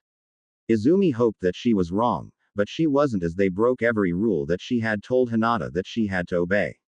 They were in front of each other, they went to the bathroom in front of each other, and they even washed and dried each other. Worst still was when Hinata was pulling her panties on, Naruto saw her wince. Without thought of impropriety or consequence, he went and grabbed some healing paste from the cabinet, then applied it to her legs and with her permission, pulled down her panties and applied it to Hinata's bottom, before pulling her panties back up. Hinata gave him a brief hug and a thank you before she did the same to his back. Though it didn't appear to need it anymore, she applied the paste in a light layer which made him sigh, and then she helped him put his shirt on. They didn't undress each other, but she was sure that would not be far away at this point. Izumi was fuming, but before she said or did anything, she waited to see what they would do at bedtime. Surely it couldn't go farther than this. Oh, how wrong she was. She waited until all the lights were low in the house and watched them sit in Hinata's room, coloring and chattering to each other. Hazashi knocked on Hinata's door and smiled at both of them as she opened it. Bedtime, you two. Get some rest. Hinata, you and Naruto are training with your father tomorrow. Hinata nodded, then gave Hazashi a hug before he shooed her to her bed. Hazashi paused a second as he sensed something and looked right at Izumi, but a shake of her head made him nod and he quietly closed the door. Izumi wondered what would happen next, and she did not have long to wait. Hinata set her clock and placed it by her headboard, as Naruto took a sleeping bag out of the closet and unrolled it. They both positioned the sleeping bag under her bed, then they both got completely. Izumi flushed scarlet as she was scandalized and angry at the same time before they both climbed under the bed, into the sleeping bag, and closed it up, sealing them in and everything else out. It seems her daughter had become sneaky recently. She even folded her clothes neatly on the bed so when the alarm clock came on, she could get dressed quickly in case someone came to investigate. Izumi, still maintaining her composure, looked under the bed and frowned, but did not react as Hinata snuggled up against Naruto and she could see him hug her from behind. Good night, Hinata-chan. I love you. Hinata smiled as her hands found his arms and held him there. Good night, Naruto-kun. I love you too. After a few minutes, their quiet snores could be heard and she realized that they were both deeply asleep. Izumi knelt back on her heels and wondered what she should think of this situation. After 15, maybe 20 minutes, she rose to her feet and quietly left the room, many thoughts rushing through her mind as she considered what she had observed and what should be done. Oh, the next morning, Hinata and Naruto were brushing their teeth together to start the day, when Amma knocked on the bathroom door. The door was open, but Amma was one of the most polite people that either of them had ever known. Hinata-chan, Naruto-kun, Lady Izumi and Lord Hiashi request you both to meet them in the family room for breakfast. Both of them looked at each other then nodded to Amma. They only spent time in the family room if they were going to play a game together or if they were going to get lectured. It was not even 9 a.m. yet, so they didn't know what to expect. Holding hands, they walked together through the house to the family room where Hazashi stood outside the doors. Inside, young ones, he said before leaning down and whispered to the two conspiratorially. I have already been lectured, so it is your turns. Do not deny anything if you value your backsides. He then straightened before opening the door for them. Walking into the room, they saw breakfast, which was cool. But also Izumi and Hiashi sat there, both looking stern, which was not cool. Naruto took Hinata's hand again and she smiled at him as they both walked over to the table. Hiashi smiled at his children then gestured to the food. This morning, we will have a family discussion while we eat, and what we talk about is to be kept as a family secret, do you understand? No one is to ever hear about this or there will be spankings for everyone. As Hiashi said that, Hinata's hand instinctively went to her backside, but she relaxed when Naruto squeezed her other hand. He was with her so she did not have anything to fear. As they sat, food was served onto plates for both of them by Izumi. While she did not look angry, she did not look entirely happy either. Naruto wondered what to think about this new development but did not get much time to consider as their father clapped his hands together. Now, it is my understanding that you and Hinata have been bathing together completely, dressing each other to some extent, and sleeping under her bed probably every night for some time now. He looked from one to the other as if he dared them to deny it. Both children competed to be the palest, but neither denied anything as they remembered what Hisashi had said. Hisashi looked surprised but then smiled in a pleased manner. Well, I will be honest. When Izumi told me last night, I was ready to come to your room, Hinata, and drag Naruto out from under your bed and beat the tar out of him. But something in your mother's explanation made me ask some very important questions which saved you, Hinata, from embarrassment, and Naruto's skin from hanging on the dojo wall. Whatever that something was, both Hinata and Naruto were thankful of it. Hisashi took a bite of a piece of flatbread and grinned at Izumi. He had missed her homemade apple jelly. Normally, this is considered very inappropriate behavior for one so young, but Izumi reminded me of how we acted when we were younger, and it made me pause as I realized something. The both of you are still very young, and still very innocent. As long as that remains to be the case, I will not punish or chastise either of you for this. They both breathed a sigh of relief as Izumi smiled at them. In truth, she waited in Hinata's room so long to organize her thoughts, and she realized something. Even though they touched each other's bodies with a familiarity that most parents would never allow, it was not. When they washed each other, they were both very careful, and both very cursory at the same time. There was no lewdness involved, nor was there any inappropriate straying or prolonged washing to certain areas of the body. Honestly, even their sleeping arrangement could be considered innocent, as they had not even kissed each other on the lips as yet. They were two children who loved each other very much. That was what had decided the subject for her. When she and Hisashi had been betrothed, they both were 13, and both educated in fact, Izumi practically had to beat Hisashi off with a stick to get him to respect her personal space. After they were actually married, of course that changed, but in a large way she wished that Hisashi and herself had been allowed to grow up together the way Naruto and Hinata were. It seemed so cute and romantic at the same time. But, Hisashi continued, there will be changes. While Izumi-chan and I agree that the two of you shall remain together, it will be under strict rules. Izumi smiled as her husband nodded to her. She looked at the two children who stared at her with wide eyes. They both hoped they would still be able to sleep together. They had been doing it so long, neither knew if they could sleep without the other. 1. There will be no more separate training.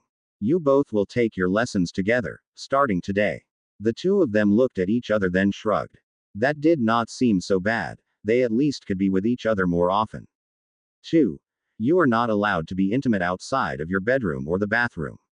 What I mean is you are not to remove your clothing in front of anyone other than each other. What you are doing is scandalous enough. If anyone were to see you doing it, then the household would be in an uproar and it would be hard for us to justify the next step. Oh, and this also includes touching each other in a way that would give the wrong impression. Your father had to do some scrambling to silence the guard that saw Naruto attending to your bottom, Hinata. Naruto blinked as he tried to absorb Izumi's next words, but Hinata's squeak of surprise and her blush told him that he would have to really apologize later for leaving the door unlocked. As Hinata thought about someone other than her parents or Naruto seeing her, it scared as well as embarrassed her. When the mean bald man that hurt Naruto had looked at her, it made her uncomfortable. So at least now she understood mostly what her mother had meant, but oddly she didn't feel that way around Naruto. It took a few seconds as Izumi paused and it clicked on both Naruto and Hinata. We can be in front of each other. Third. Your things, both yours and Hinata's, are being moved into the spare bedroom. It is large enough to be occupied by two comfortably, and it has a complete bathroom in it so you and Hinata can bathe in privacy, which is only suitable for a couple that has been betrothed to each other. That Naruto and Hinata both understood as they both broke into deep blushes. Hisashi grinned as he reached over and squeezed Izumi's hand. I told you they would blush, he said with a chuckle. Naruto looked at Izumi and her face became serious as she anticipated his question. Yes, Naruto-kun, I will allow the two of you to be betrothed.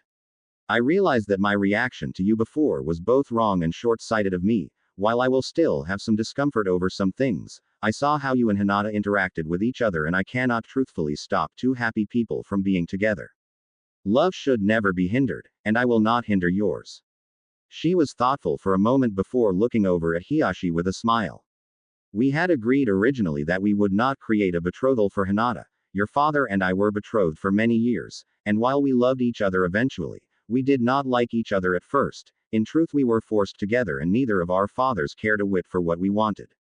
Hinata frowned before she spoke. Then why let us be betrothed? Hiyashi smiled as he leaned across the table and poked Hinata's nose. Because the two of you are already in love, and to be honest, I made a promise to someone long ago and this is helping me to keep that promise. Do not ask for the details, because I am forbidden from revealing them, for now at least. But all will be answered in time. Naruto nodded as he considered the meaning of this. He was still unfamiliar with certain aspects of clan living and custom, so he understood about the word, betrothal, but not quite certain what it meant. Izumi laughed lightly as she watched Naruto's face.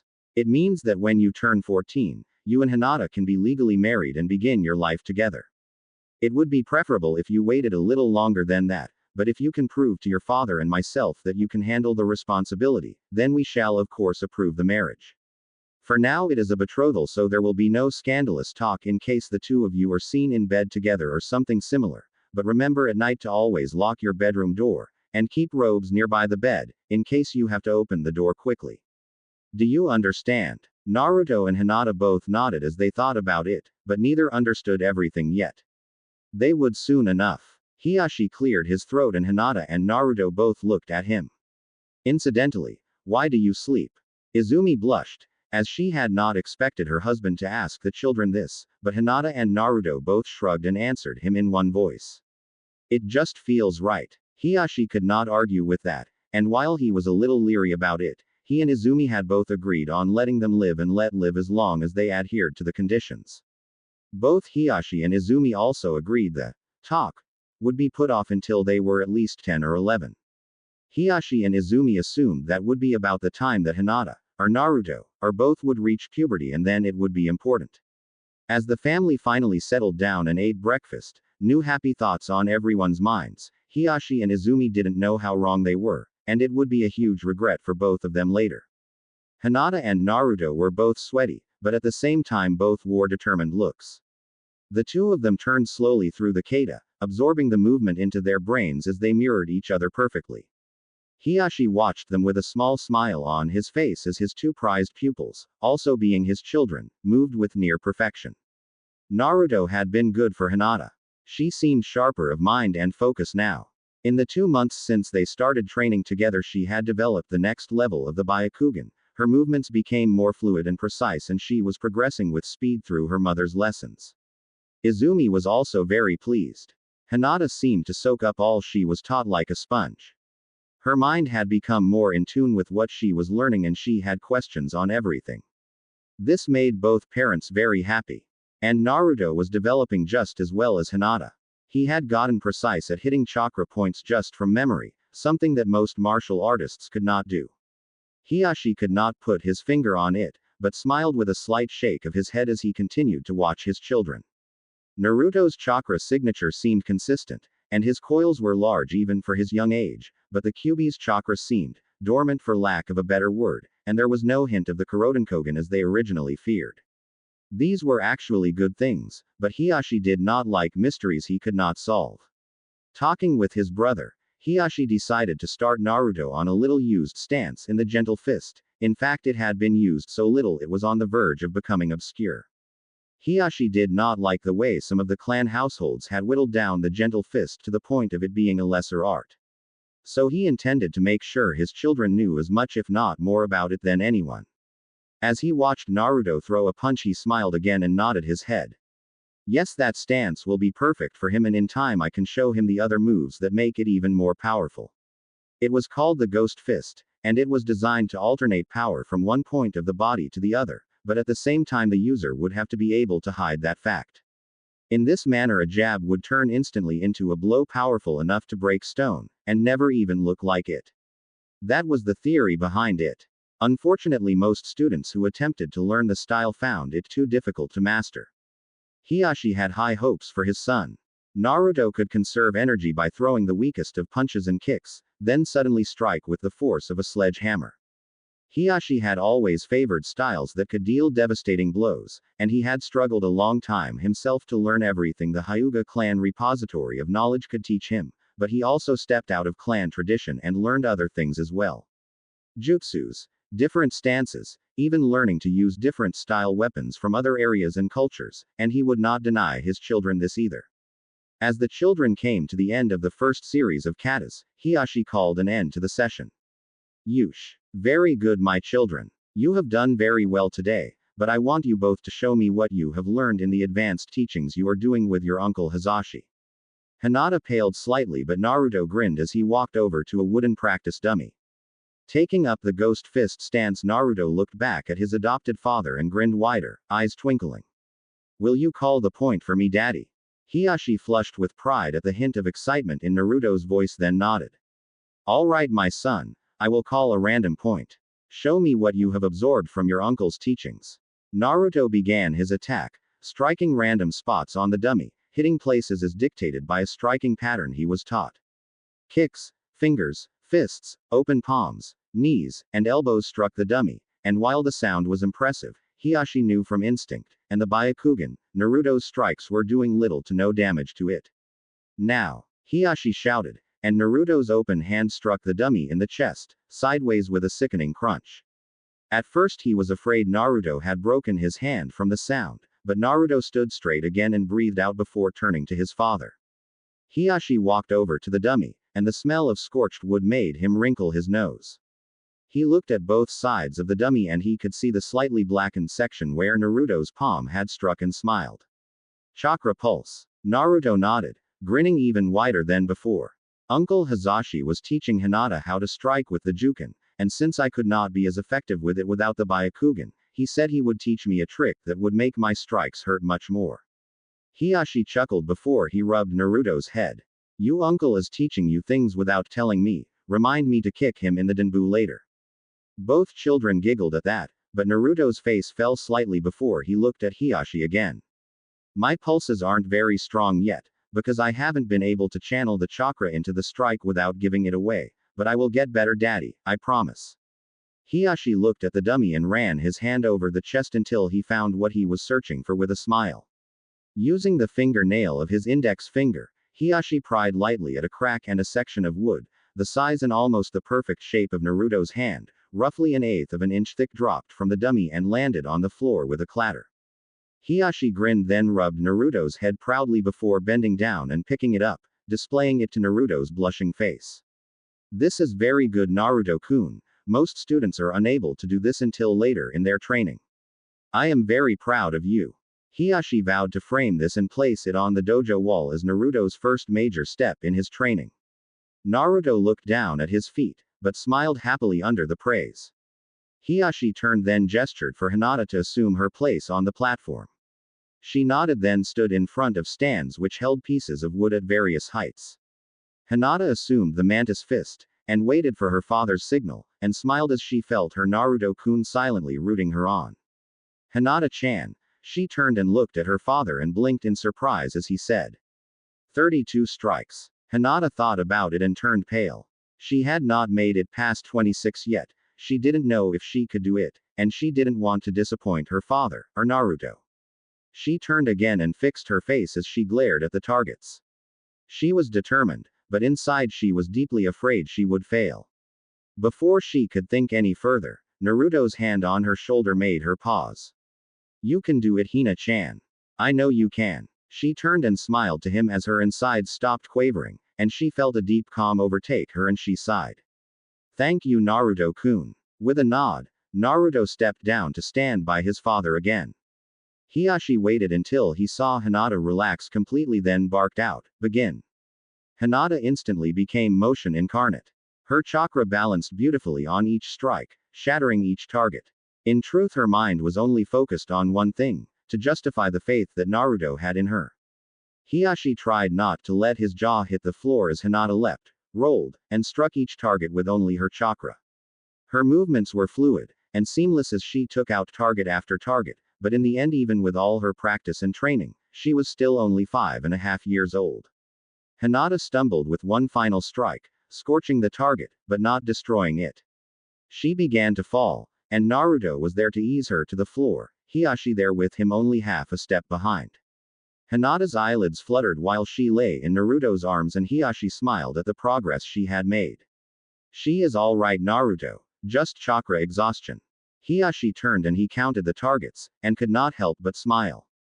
31 broken targets, and one scorched one. While the last one would not have been a killing blow, it would have been more than enough to slow down or incapacitate a target. Hiyashi's eyes shone as he gazed at his two children. I am so very proud of both of you.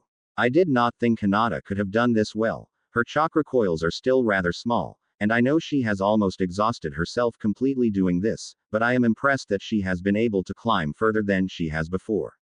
Naruto grinned at Hiyashi as Hinata moaned lightly. She practices very hard. She wants to make you proud, and she wants to keep up with me. She thinks I am doing better than her, and I don't think that is true. Hiyashi smirked as he took Hinata in his arms and carried her from the dojo. Well, my son, she is right in a way. You are doing better than her. At Naruto's confused look, Hiyashi smiled at him. You, my son, do not have the Byakugan. If you did, then you would be doing as well, if not better, than she is. But because you do not have it and are doing very well in what you are being taught, she feels you are way ahead of her. It is true to an extent, but the important thing is not who is better or who is stronger, but that you continue to help and love each other. As they arrived at Hinata and Naruto's room, Hiyashi nodded towards the door and Naruto opened it for him, then closed it as they stepped inside. Hiyashi walked to the bed and lay Hinata on it, a small smile on his face as his eyes shone with pride. As he turned to say something, Naruto was shaking up a bottle of liniment as he walked towards the bed. Hiyashi quirked an eyebrow at his adopted son and Naruto blinked at him in return. What? Hiyashi tried to frown at him, but really try as he might, he couldn't. This had become a small game between his son and himself. From the first time he saw Naruto attending to Hinata's bottom after her switching, to the next time when Hiyashi visited them while he was giving her a rub down. Hiyashi would give them both a hard time. What do you intend to do with the liniment, my son? His tone inquisitive, yet holding a slight hint of humor. Naruto looked at the liniment in his hand before looking at Hiyashi again. I was going to rub Hina-chan down so she does not get sore or stiff. Hiyashi quirked the same eyebrow again and Naruto blinked at him again but was saved from Hiyashi's retort as there was a knock at the door. Naruto sat the liniment down before walking to the door and opening it enough to see Izumi standing there. Hello Naruto-kun, she said with a smile. Is your father here bothering you and your koishi again? Hiyashi grunted before stepping up behind Naruto.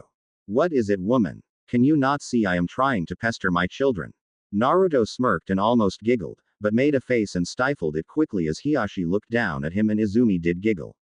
Oh, I am well aware of your habits, my husband, but you have important visitors. You teasing our children will have to wait until later. Hiyashi made a face before ruffling Naruto's hair and stepping out into the corridor. Fine. I will have to tease you in the meantime then. Izumi smiled as she bowed her head. As my husband pleases. Gently taking his arm, she bowed slightly to Naruto before she and Hiyashi turned and walked up the hallway. Naruto smiled as he closed the door and locked it before gently undressing Hinata. At some point she sleepily murmured his name, bringing a happy feeling out from in him, as he smiled. Naruto poured the oil on his hand and began to massage it into her skin, bringing a slight grunt and sighs from her as he loosened her muscles and rubbed away the soreness. Hinata just did as she always did, settled deeper into the mattress with a grin. Naruto had never thought he could find such happiness. Izumi had rebounded from what she felt for him before, and she made him feel welcome and loved now.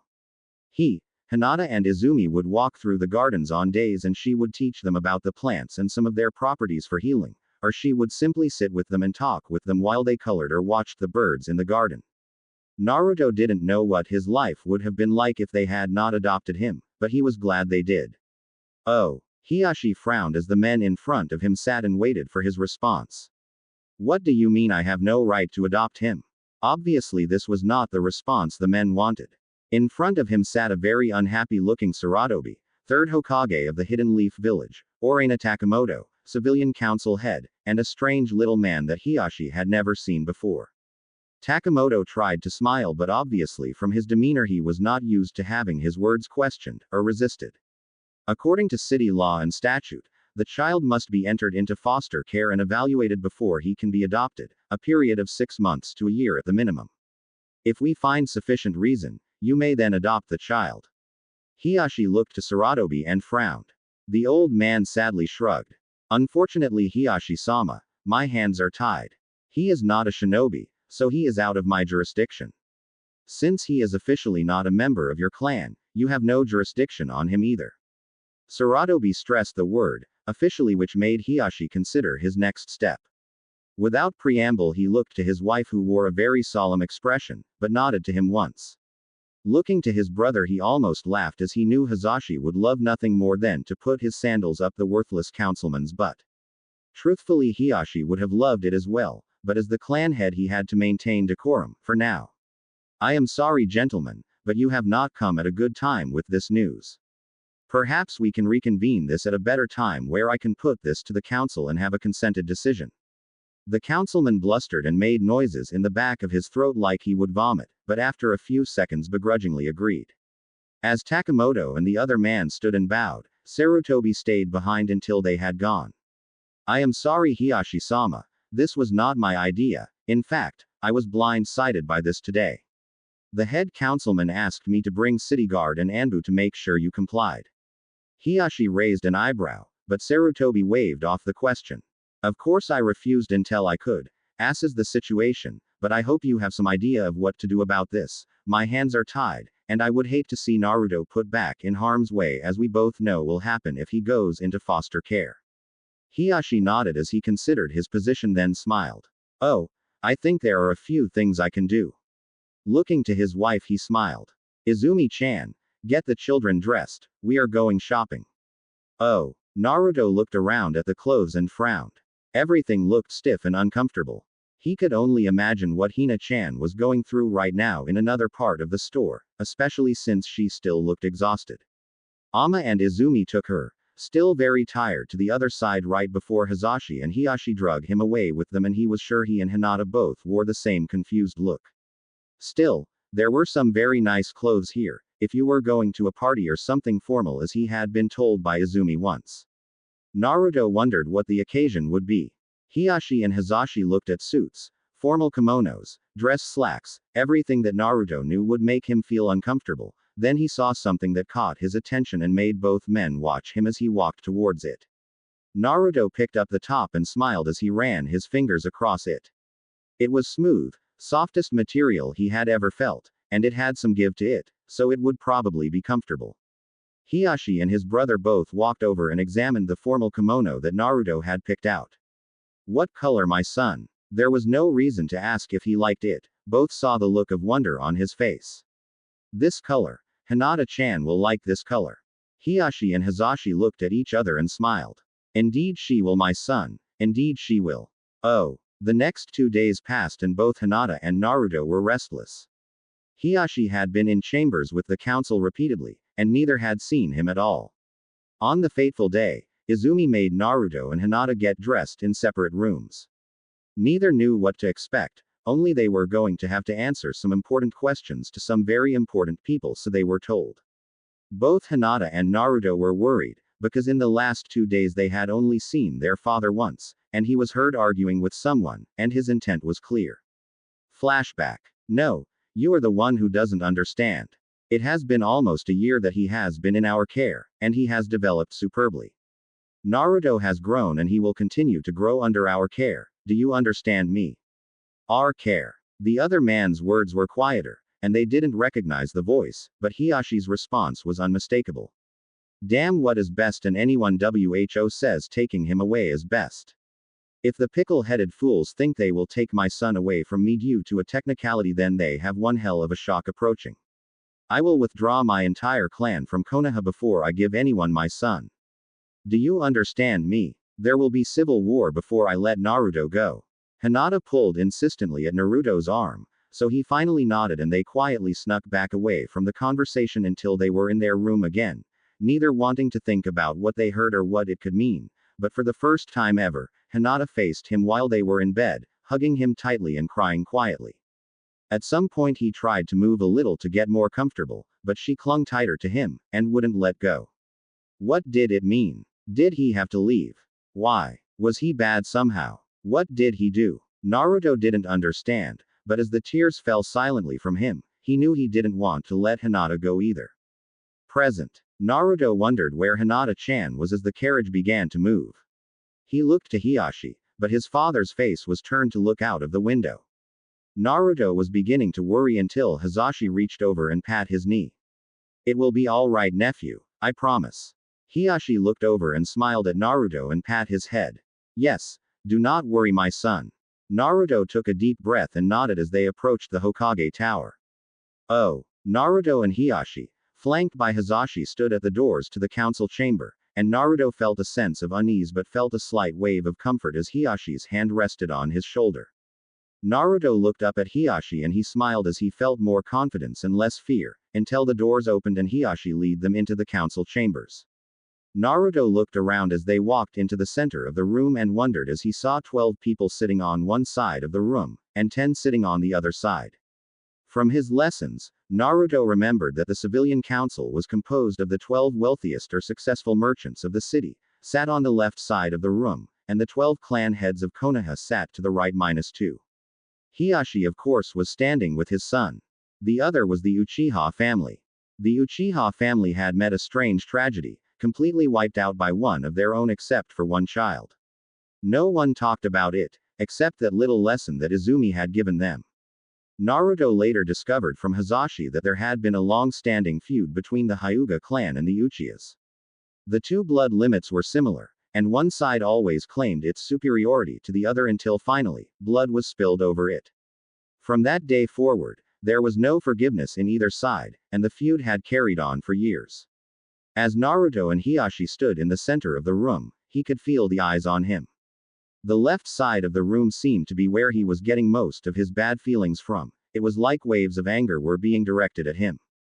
Hiashi, sensing his continued unease, wrapped an arm around his shoulder and hugged him closer. Before he could feel worse, the third Hokage situated at the front of the room on a raised dais spoke to them. We have been called here to hear the petition of Hyuga Hiashi concerning the disposition of one Uzumaki Naruto. Takamoto of course cleared his throat loudly, but Sarutobi ignored him. Now, Hiashi, explain why you are unable to release the child into the care of the foster system. Hiashi nodded as he looked around the room before addressing the council. As you know, the Hyuga clan has a long and proud tradition. Our blood limit, our honor, but most of all, the care we give to our children, to all children. It is grotesque on a level one cannot describe to mistreat a child. This being said, he looked down for a moment before looking at Sarutobi again.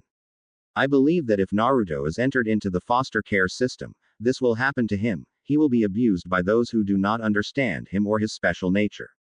As a few of the civilian council members raised their voices and shouted in the negative, Hiashi continued in a louder voice.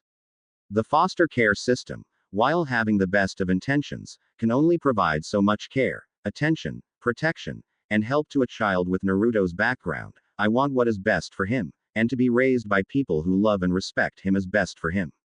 Voices came up again as some approved with nods of their heads, and others more obviously against the idea shook their heads in the negative and grumbled loudly. The words, demon child, slipped quietly from someone's mouth, and Hiashi looked in the direction it came from, but could not identify the speaker. Takamoto frowned as he leaned forward to look down at Hiashi. That may be all well and good, but that is not your decision to make. There are laws that have to be followed and obeyed, and right now you are blatantly thumbing your nose at one of those laws. That child is not registered in the system. Yes, he is. Hiashi interrupted him as he produced a birth certificate and ID bearing Naruto's picture. Takamoto frowned but continued on.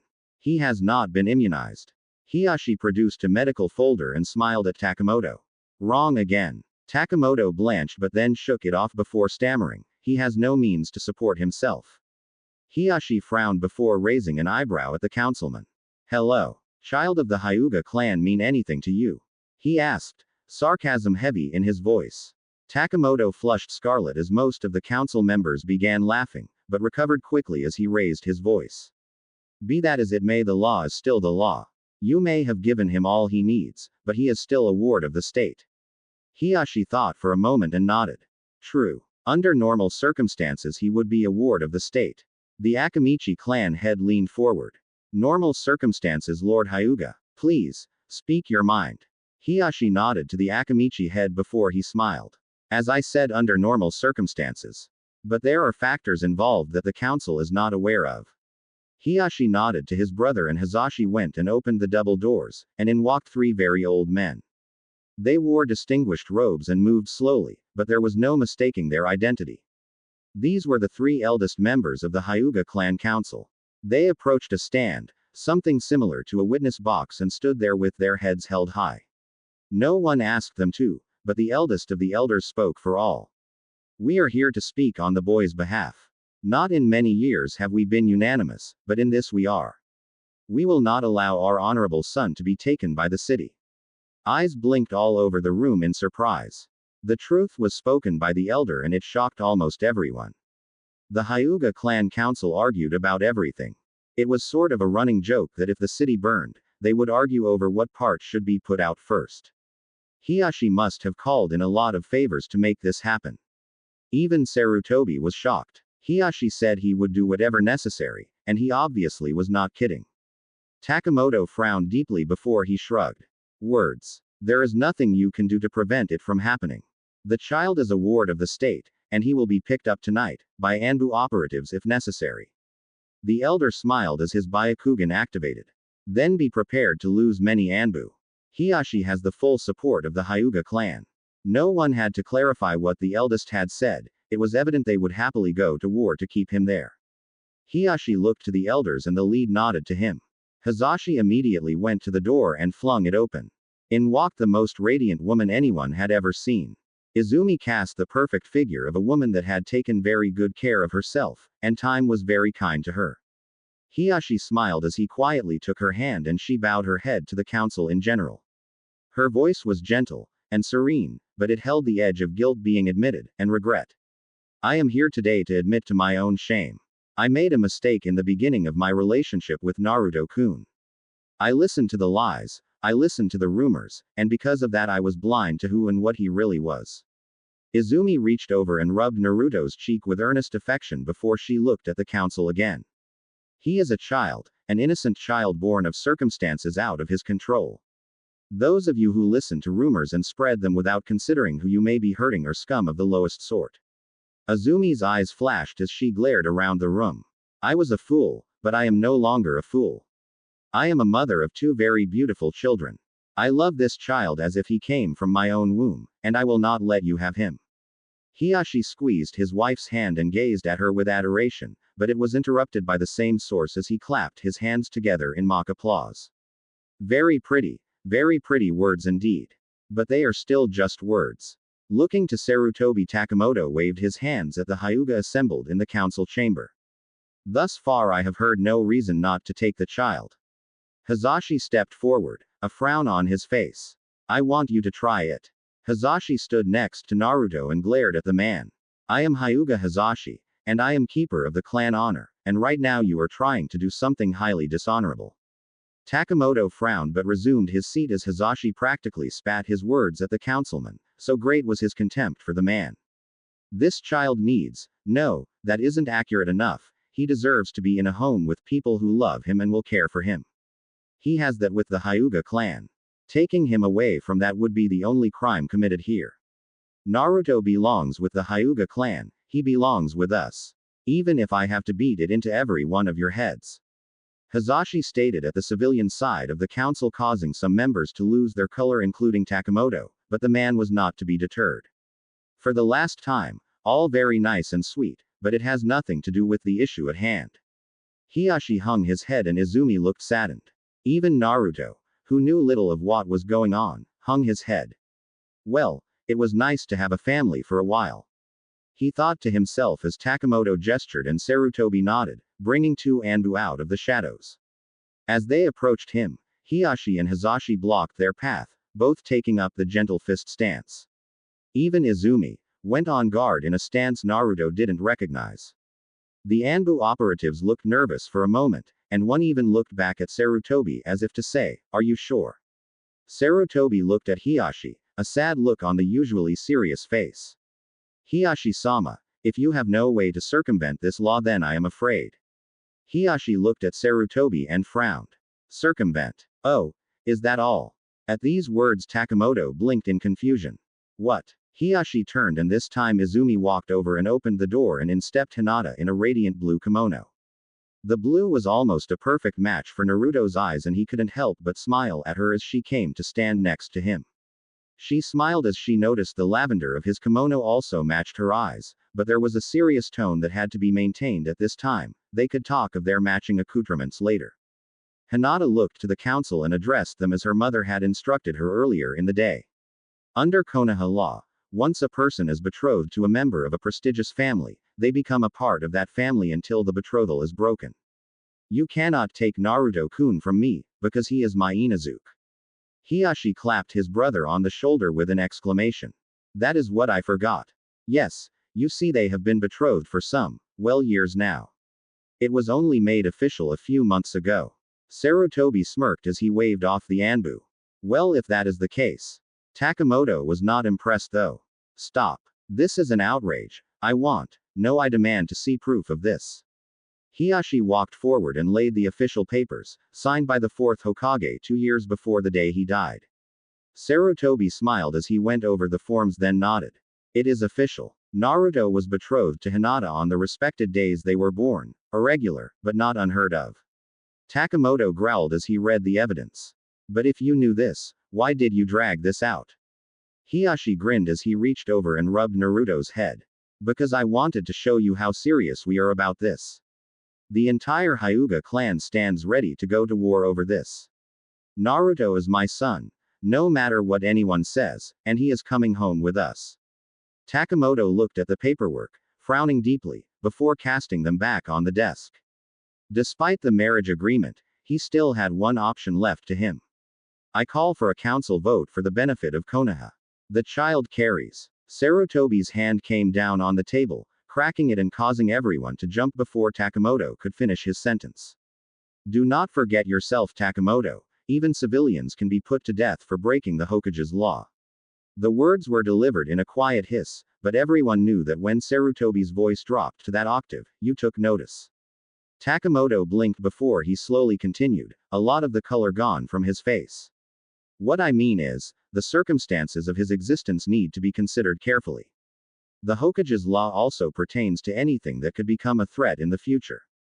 After a few moments of careful consideration, Sarutobi agreed with a nod. Very well. All those in favor of the child to become the adopted son of the Hyuga clan. 10 hands went up in favor of Naruto. All were from the clan heads. One merchant's hand wavered before going down by his side as Takamoto glared at him. I abstain, he muttered, before turning his head away from the whole affair. Sarutobi frowned as he realized this would not be good.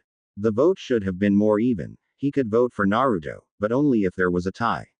The Hokage's vote was only good to break a deadlock, and this wouldn't be one. If all the merchants voted against Naruto, the vote would be 11 to 10 against, and unless Hiashi had a trump card to play, he would have no choice, and Naruto would have to be put in danger again despite what everyone wanted. With hesitation, Sarutobi called out.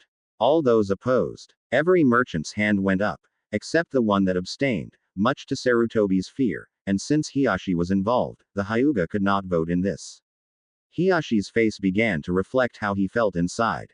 It started at his jawline as he clenched his teeth, but before he could say anything, a weak voice coughed and broke the silence. My apologies, but I think there is a small problem here. The man looked to have been in his late 30s, but his body was broken. From the scarring on the right side of his face, it appeared he had been badly burned at some point. As he limped to the center of the room, everyone immediately recognized him. Danzo. Sarutobi's eyes frowned at the founding root member. The floor recognizes you, Danzo. What would you have to say to this council? The man smiled at Naruto and Hinata before turning back to the council. It seems there is a missing vote. Takamoto frowned. The Hyuga cannot vote because they are intimately involved in this case. Danzo cackled at the man before slapping his cane down on the empty spot on the clan head's side. I am speaking of the Uchiha. The last child of that clan cannot vote in adult politics, but a proctor can vote for him. Hiashi felt a chill as he wondered what Danzo would do. He could appeal a vote that was this close, and in the time before the next meeting he could find a way to sway the others to his side, but if Danzo tilted the vote further against them, there would be no legal way he could get a re-vote. Sarutobi's eyes narrowed as he watched Danzo. And you would of course have permission to do this. Danzo nodded before he grinned at Sarutobi. Of course I do. The members of the Uchiha clan and I were very close, until the accident. Most of the heads went down as the massacre was remembered. Danzo handed a slip of paper to one of the Anbu members that had stepped forward, who turned and handed it to the Hokage. Sarutobi took the paper and seeing the seal of the Uchiha clan, and reading its contents he nodded. Your proxy vote for the Uchiha is recognized, Danzo-san. Danzo nodded before he looked at Hiashi, then shook his head. We do not like each other, never have. And that makes me want to vote against you. As Hiashi and Hazashi's eyes hardened, Danzo turned and looked at Naruto and Hinata, who held hands, trying to be brave in the chaotic storm that surrounded them both. But you two have something that makes me remember my youth, when I made a few bad decisions that cost me dearly, and that touches a part in this blackened heart I had long forgotten. Danzo leaned forward and grasped both children's hands and squeezed them. Always love each other, for one day it is gone, and I would spare you that pain, the pain that still haunts me. He said in a whisper as his eyes became vague. Izumi blinked at the disfigured man, and the children stared after him with wide eyes as he turned and made his way to the back door. As he clenched the doorknob to open it, he stopped and looked at the room in general, but his eyes finally came to rest on Takamoto. I hate merchants. The Uchiha vote is for the child. Most of the room let out a collective gasp as the door closed once again, but the sudden silence was broken as Sarutobi jumped to his feet. With the vote tied at 11-11, I cast the breaking vote in favor of the child Naruto to be allowed to be adopted into the clan Hyuga. Naruto couldn't comprehend everything, but Hiashi grabbing him and Hinata both in a bear hug as Hinata started crying told him everything, he was going to stay. The room erupted in applause, all except Takamoto, who just stared at Naruto thoughtfully. Some of the merchants could be seen nodding in satisfaction at the outcome, so it would appear they really didn't want to see him become an orphan either. Hiashi looked at the clan heads, smile of the century on his face. Oh, there is a party on the Hyuga estate tonight, you are all invited, an engagement party. Hiashi put the children down and they clung to each other, legs shaky, Hinata still crying, but a happy smile on her face. Naruto-kun, was all she said as she hugged him, her tears dropping quietly as he hugged her back. Hazashi steadied them with a hand before looking at his brother. While holding Izumi and smiling, he seemed to be staring where the scarred man had left, which made Hazashi wonder as well. What is Danzo's agenda?